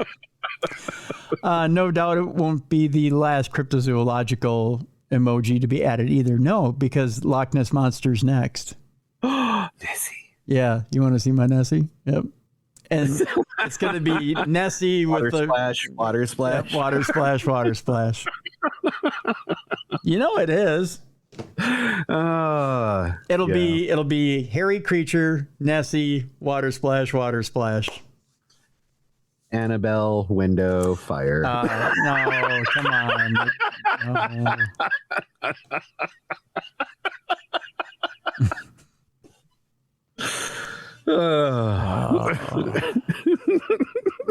Boy, you've ground that one into the ground, my friend. Hey, break glass in case of fire. She's not a firefighter. She's a Raggedy Ann doll. Oh, have you seen those Bigfoot AI videos where these advertising everything? I was in a TikTok live the other day where the guy that creates them was in the live and we were all chatting with him. He is hilarious. Really? Oh God, he is funny. That dude is redneck as shit.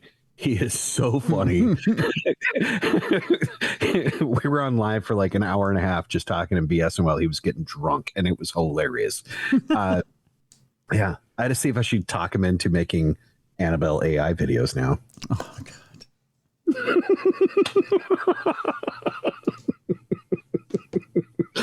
And I'm going to tag Darkness Radio in every single one of them.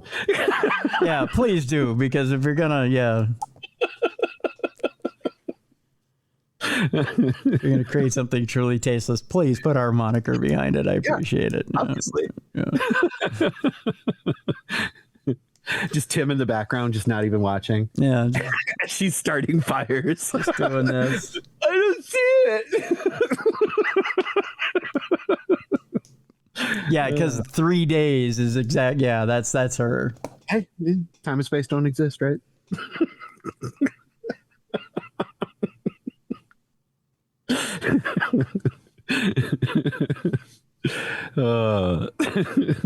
Unless you're standing there watching her light the match, I doubt it. Look, I'm trying to stay on her good side, bro. I'm trying to stay on her good side. I'm giving her credit where her credit is due, and I am not trying to make her mad. Mm-hmm. Sure. Okay. Let's go to our next story. You may giggle when appropriate. A strange hole just appeared in Yellowstone, and experts are baffled. Sometimes strange holes just appear. Yeah, They do. they do. A mysterious new hole has emerged in Yellowstone, but scientists can't quite explain how it was formed. In a surprising discovery last April, geologists working at Yellowstone's National Park Norris Geyser Basin uncovered a previously undocumented thermal pool found during routine maintenance at temperature logging stations. The pool is located near the Porcelain Basin subbasin. A hole near a porcelain basin. Are you picking up what I'm putting down? I am. Yeah. Or are we? Wait, am I picking it up? Tim. Well, someone's got to pick it up if they're putting it down. You have to ask for consent first. Oh, that's right. This new thermal pool, which measures about 13 feet wide, features clear blue water with a temperature of approximately 109 degrees Fahrenheit. Oof. It sits just 1 foot below the rim of the pool, surrounded by light gray mud-covered rocks, some of which are as large as a foot wide. There's also some hydrothermal explosions. That's what she said? Yeah, that's what she said. The formation of this new pool is believed to be the result of a hydrothermal explosion. These explosions occur when underground water turns into steam due to rising temperatures and pressure, causing a violent release of energy. That's what she said. Yellowstone's Norris Geyser Basin is no stranger to such events, with the 1989 eruption of Pork Chop Geyser.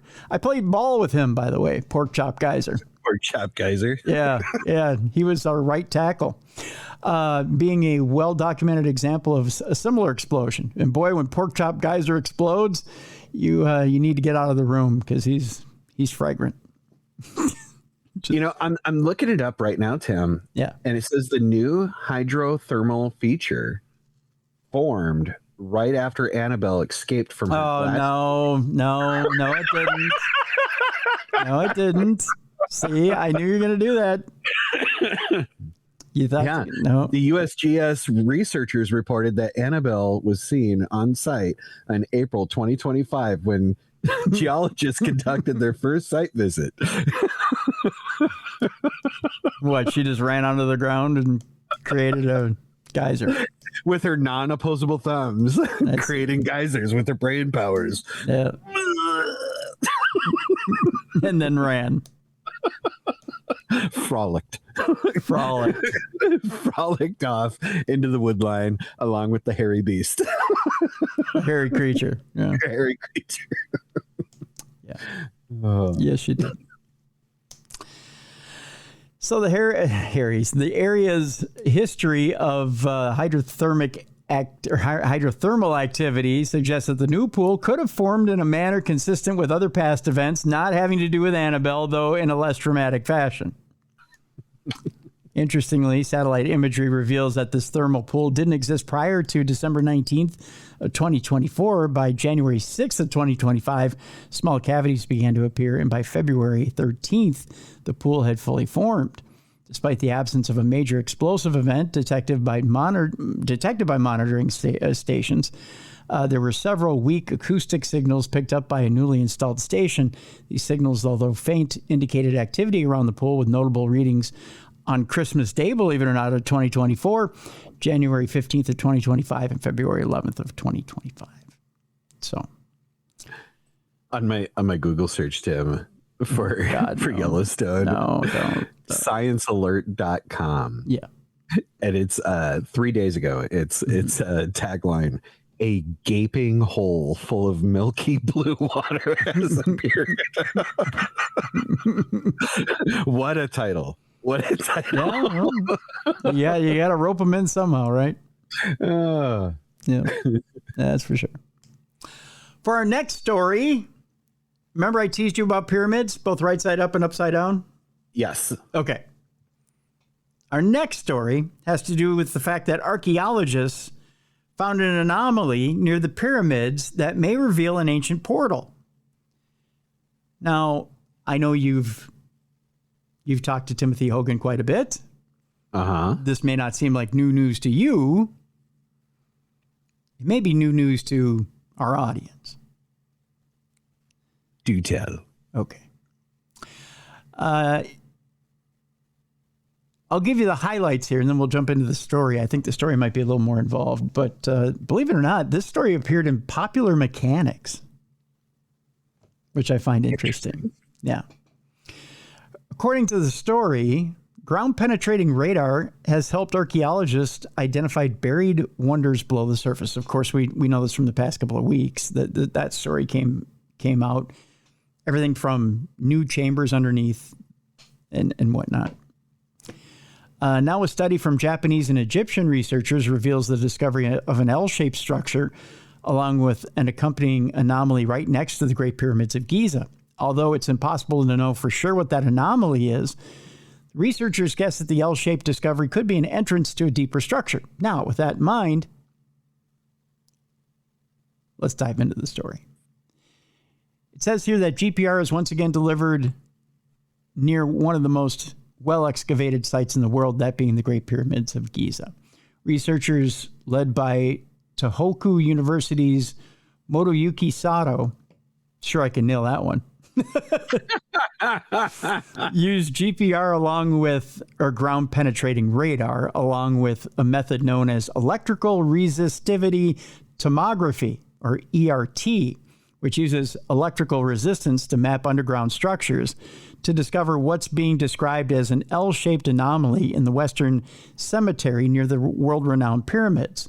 According to the team's research paper published in the journal Archaeological Prospection, which is on my doorstep every Wednesday at 9 a.m. I mean, it's such a good magazine. I can't tell you. I'm kidding. It's like $9.99 for a year. I mean, it's so cheap. Yeah, I say you go get it tomorrow, Trav. I mean, I spend $9.99 on OnlyFans, so I mean, why not, right? And you know what? The centerfold is just a tomb wide open like this. I mean, but you see, it's all whole. Yeah? Yeah, it's all whole. Cave of Wonders. Yeah, it's just it's nothing but whole, buddy. That's yeah. The structure is roughly 6.5 feet from the surface, measures 33 feet in length, and was backfilled after construction. Oh, don't tease me with a good time. The Western Cemetery at Giza is known as an important burial place of members of the royal family and high-class officers, the paper reads. In the initial survey by GPR and ERT, we found an anomaly in the north of the survey site. The area of the anomaly could be established approximately, but the structure and the location were unclear, according to them. Below this L-shaped structure was an anomaly lying 16 to 33 feet down that the researchers described as highly electrically resistive. Such an anomaly could have a few explanations, but the team identified two main possibilities: a mixture of sand and gravel or sparse spacing with air voids. Well, we know that the surrounding area, built roughly 4,500 years ago, around the same time as its adjacent pyramids, is filled with flat-roofed tombs known in Arabic as mastaba. the stretch of sand where the anomaly was found has not been nearly as intensely excavated, largely because the area sported no impressive structures to warrant a thorough investigation. So what exactly could this L-shaped structure and its lower anomaly represent? Well, speaking with Live Science, Sato said the structure is likely not natural as the shape is too sharp. It may have been an entrance to the deeper structure, Sato and his colleagues wrote in the paper. The deeper structure sounds suspiciously like a tomb. We believe that the continuity of the shallow structure and the deep large structure is important. From the survey results, we cannot determine that the material causing the anomaly, but it may be a large subsurface archaeological structure. Did I hear that he is theorizing that it's a tomb? Yeah, that it's a tomb. Encasing the original spirit that has been haunting Annabelle for years. Oh, God, see. Leave it alone, guys. Don't tick it up. I can just... He's already starting fires everywhere. I can just see the YouTube comments right now. Okay, you don't need to bring him back again. You just I can see it now. Tim, I'm the guy who rooted for Travis to come back. I take it back. I take it back. Just don't do it. I do what I can for God and country, Tim. All right. No, I had seen some things where they were theorizing that the extra chambers and everything else underneath were indicative of some kind of like power center, like some kind of power plant or some kind of energy center. It seems weird that now all of a sudden that shifts towards like, oh, surprise, surprise, a tomb in a place where they've always said that it was a burial chamber or tomb. I vote for Egyptian World Market. Yeah. Yeah. I mean, Egyptian mini mall. I'm hoping for reptilians under the ground, unknown civilization. Let's go for it. Full Alex Jones. Let's go. Send it. Let's just do this. Let's do this. Let's get it. The Earth's poles are shifting. Rocks are falling from the sky. Giant blue holes are popping up in Yellowstone, and you got a doll murdering people. Why not? Just open up the tomb. Let's kick this off with a bang.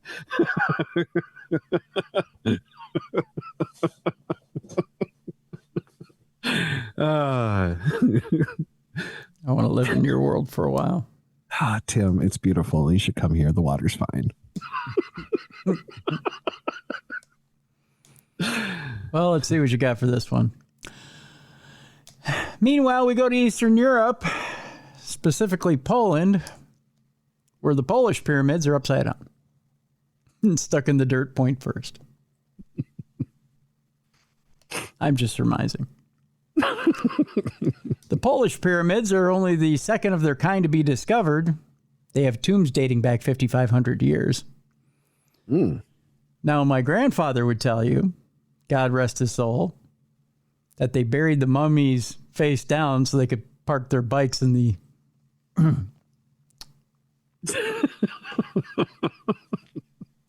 crack of the mummies' asses. Archaeologists have uncovered two Polish pyramids dating back to the New Stone Age in the village of, I believe it is it? You tell me how you pronounce this. Oh, me? Yeah. I want to get your mind off Annabelle for a second. Wyskoc with a little... start at W again. Wyskoc with a little accent over the top of the C. Wysock? No, Wyskoc.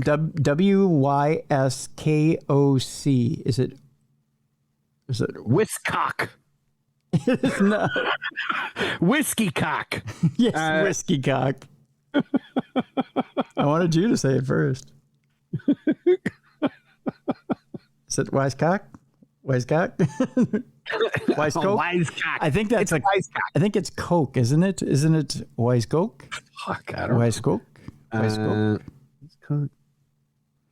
You know what? When in doubt, let's find out how. Let's ask Google. That's exactly what I'm doing right now.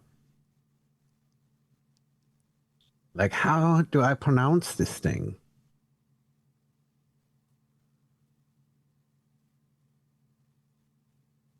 Google Translate, help me.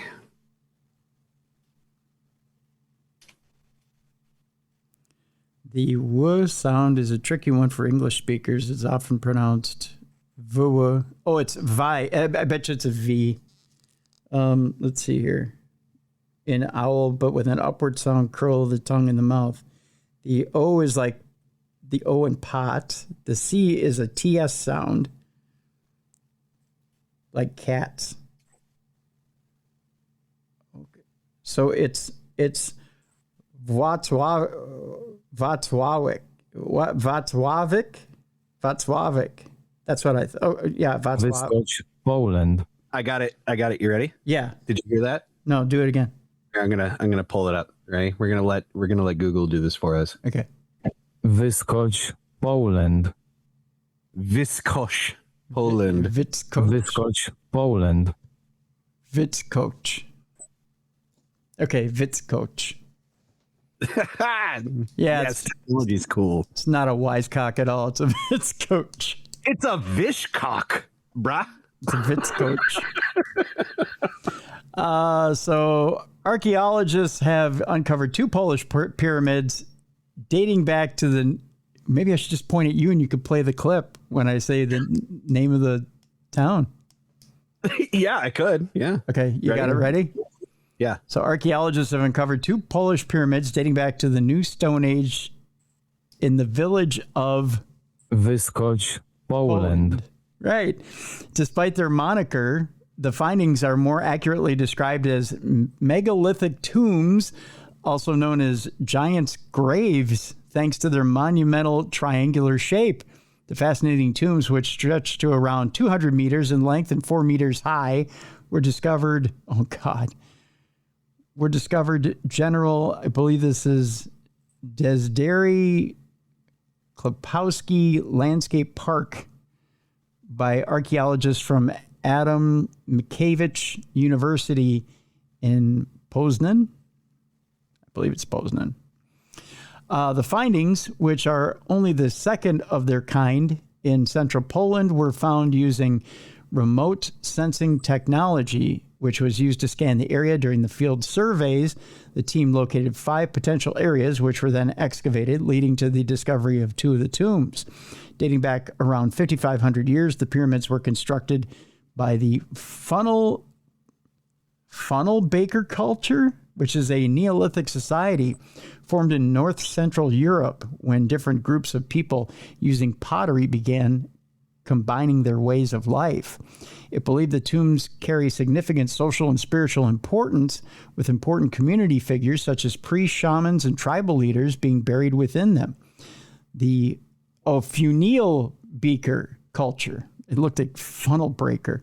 Funeel beaker culture gets its name from the pottery that it made, which tended to have a unique funnel shape. And it's believed that individuals were buried in the Polish pyramids with their pottery, as well as other items such as stone axes, opium vessels, and copper ornaments. They knew how to have a good time, I guess. Yeah. Right. Well, and for something dating back, they said, 5,000 BC? Yep. 5,500 years ago. Yeah. Yeah. And already having copper, that's pretty dope. Yeah. They were doing pretty good. And opium? And opium vessels. Yeah. Yeah. Yeah. The tombs themselves were built with, it says here, ginormous stones weighing up to 10 tons each, which I love that they came up with ginormous, which were transported by builders using nothing but sledges and manpower. Sadly, how do they know that? Sadly, the majority of these stones have since been lost or potentially repurposed over the years. Humans have needed stones for thousands of years, so naturally they took them and split them. Artur Golis, who is, I believe this is Wielkopolska Province Landscape Parks Complex head specialist for nature and landscape conservation, said... That time's fast. Yeah, really. Said per Archaeology News, These particular tombs are incredibly unique as they're the only one of their kind to have been discovered in this area of Poland.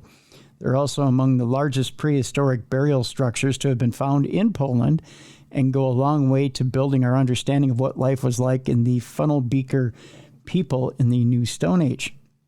Excavations are still ongoing, so the site is currently still closed to the public, and it remains unclear whether the area will open back up to the public depending on preservation assessments and future archaeology discoveries. So there you go.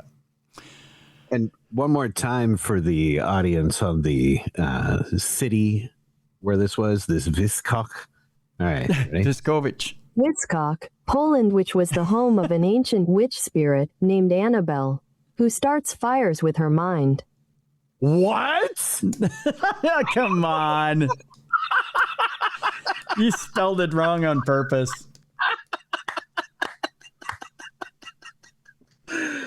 Wyskok. I was waiting. No, I didn't. I didn't even change the name of the city. That stayed exactly the same. I swear to God. I swear to God. All I did is just add all the other bullshit about Annabelle.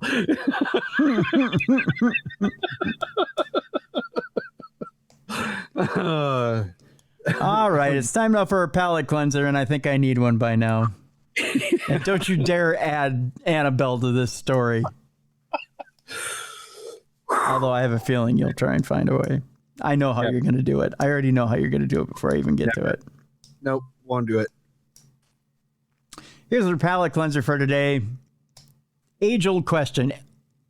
As old as time itself. Do you know what that question is, Travis? How to spell Wyskok, Poland? Yeah, just coach. How to spell Wisecock, Poland? Yes. Wyskocz, Poland. Wyskocz, Poland. The question is old as time itself.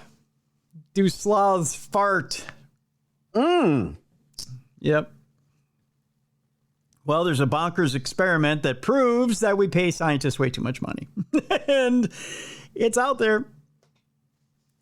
The bonkers experiment proves that sloths actually do break wind. For years, it was believed that sloths were unable to fart. But now this peculiar claim has finally been debunked. Thank God.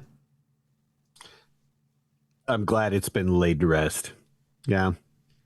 Or laid down somewhere.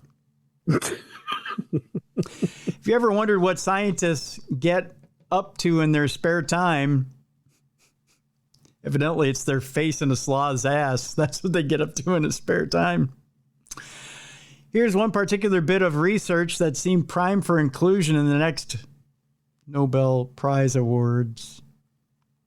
For reasons unknown to themselves, zoologist Lucy Cook and wildlife veterinarian Andres Sans Baudigam took the time to capture their first ever known footage of a sloth breaking wind. It's really, really slow. I was just looking up to see if USAID had any funding in that. Because usually a lot of the like, oh, are frogs gay or, you know, whatever, like crazy things. It's usually tied to USAID, which is nothing more than a black book for CIA for actually like funding mercenary operations instead. But yeah, no, not seeing any ties to USAID. They really were sniffing sloth farts. This is cool. The clip proves once and for all that animals really do fart. No room for scientific interpretation there, just good old-fashioned bum gas, said Cook. Yes, sloths do fart. And I may have just witnessed the first documented case, he says. It certainly stands to reason that this would be the case. Sloths eat a lot of plant matter, which is particularly... Was that it? Did you... Or brand up close. Yeah, I brought it up and there was a... I just kind of pulled it up on a thing.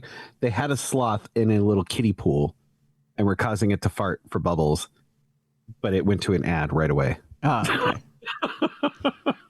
It certainly stands to reason that this would be the case. Sloths eat a lot of plant matter, which is particularly well known for breaking down and producing gas during digestion. The reason it was thought that they didn't break wind is because scientists had thought that an unusual evolutionary quirk had enabled them to reabsorb the methane rather than expelling it. They're so gassy that even they use their stomach gas to float when in the water, Brautigam told Live Science. If you work with sloths, you live with their gas everywhere on x-rays, interfering with ultrasounds. It can usually be a huge concern. In this way, gas and the pressure associated with it can be a huge issue. I actually have the video without the ad. It's on an Instagram. I think it's on Lucy Cook's Instagram in the Sloth Appreciation Society. So let me see if I can bring it up here. Let's see here if it comes up on her Instagram. Yeah, the video that I found was like 3 seconds long and it barely showed anything. So, there's music behind it, and it's the Muppet Show theme, and it has to sloths fart. Oh, it says today we reveal the truth. The world's first recording of a sloth fart. Here it is, played in slow motion. And sloths do fart. Oh, they didn't play the sound. It says, and they're full of surprises. Oh, that's a ripoff. It was just the music. I want my money back. yeah. Well, I mean, it's no surprise. I mean, they don't have opposable thumbs, so. Yeah, actually, they do. You ever seen a sloth paw? Oh, I thought they were all like straight and then just like giant nails going forward. Do they have a thumb? Yeah, look. Can you see it on the video? I see a woman standing on a TED Talk stage now. Okay, they'll show it here in a minute. You'll see when she holds them up to fart in the pool. See if you can see it. Yeah. Did you see it? Well, now I'm just looking at adorable eyes winking at me. Oh, look, that's a brown eye. Yeah. Mm-hmm. Oh, whoa. What?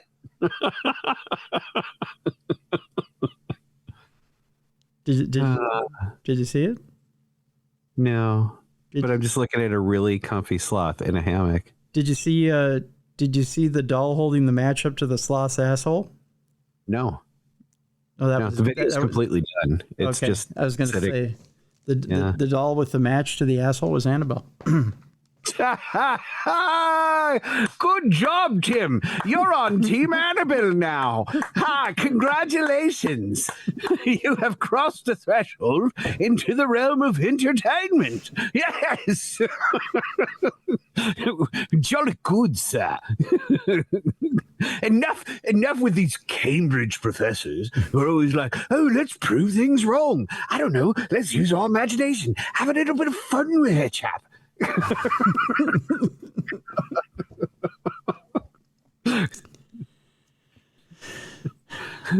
I don't want to live in a world where dolls can't murder you, Tim. Okay?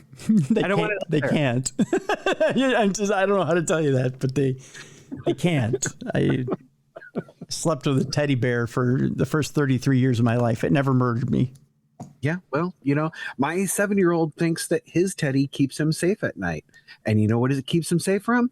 Annabelle and other dolls, okay? And as long as he thinks it, then it's true. You missed because it creates an egregore. You missed the joke at the beginning of that, but that's all right. Oh, yes. Mm-hmm. Sorry, Chop. Yes. Yeah. All right. I think that's pretty much going to do it for today. We've gone long enough. Good God, we've gone long enough. Holy shit, we did. Yeah. You and your running Annabelle jokes took the show way too long. I had to get an Annabelle joke in for every story today. It was needed. No, it wasn't. It totally wasn't. I think this is going to be the show that never ends edition. Is what I'm going to title this. This is the show that never ends.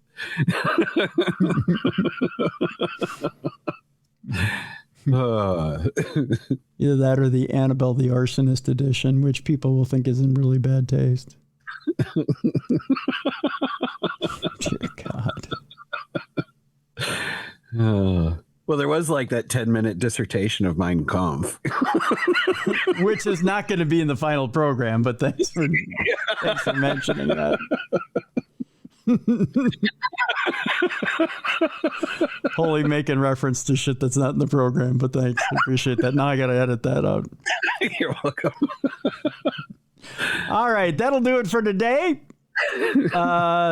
Tomorrow's program is a good one. We are going into the world of cryptids tomorrow, as we are sitting down with, as soon as I can grab it here, that's what she said. You had me all unaware. I was setting up sloth fart jokes, and I didn't grab my schedule for tomorrow. Jesse Doyle is with us tomorrow from Small Town Monsters. Brand new movie out there that we'll be talking about. Jesse is the writer, director of this brand new movie that we will be talking about. And I'll tell you about it tomorrow, what the name of the movie is, because now you've got Annabelle jokes going through my head, and I can't focus. And what's that? I don't know what you're talking about. But plus, if I tell you the name of the movie, you're just going to tell me an Annabelle joke, and I'm not going to do that to Jesse. No, I wouldn't do that. You're not going to do that? You swear? I promise. You double dog swear? Yes. You I triple dog swear. Tim, give us the name. I'm dying to know. The name of the movie is The Monster on Morris Mountain, Bigfoot in the Uaris. I don't even know how I could tie that to that. That sounds like an amazing movie. Okay. Jesse, what's that? I fulfilled my promise. Thank you. It's a new full. What's that? I was a good boy. Thank you. Appreciate that. The movie is a new full-length documentary that Jesse is producing. Jesse, of course, produced Hellbent Holler for Small Town Monsters. He's directing this. Seth Breedlove is producing it. It will take the viewers into the field like never before. It's exciting stuff. I've already taken a look at this movie. It's very, very good. So we'll talk about it on the program tomorrow. It's all based in North Carolina. So nice. Good stuff. So that's coming up tomorrow. I'm excited to listen and hear and learn. Yeah. So it's going to be good stuff. So we got that coming up tomorrow. Lots of good stuff on the way these next couple of weeks. Like I said, week after, we'll be talking to Brian Cano, talking to you about how you can see Germany and Switzerland and get in on a special tour that will show you everything from Mary Shelley's Frankenstein. So, yeah, good stuff. Which would be super awesome. Yeah. I've only spent like 12 hours in England, and I was litty drunk for the whole thing. So having like a whole guided tour going through and getting Frankenstein, that's pretty cool. Yeah. I'd be all about it. Yeah. So that will do it for today. Travis, do you have anything you want to plug before we get out of here? Just forehead smoochies for everybody, and that you're all my little sweet baby angels, and I love you. All right, that'll do it. Tomorrow, Jesse Doyle, The Monster on Morris Mountain, Bigfoot in the Uaris. For Travis Thorpe, I'm Tim Dennis. Thank you so much for tuning in to another edition of Supernatural News We'll see you tomorrow, right here on the best in paranormal podcasting. This is Darkness Radio.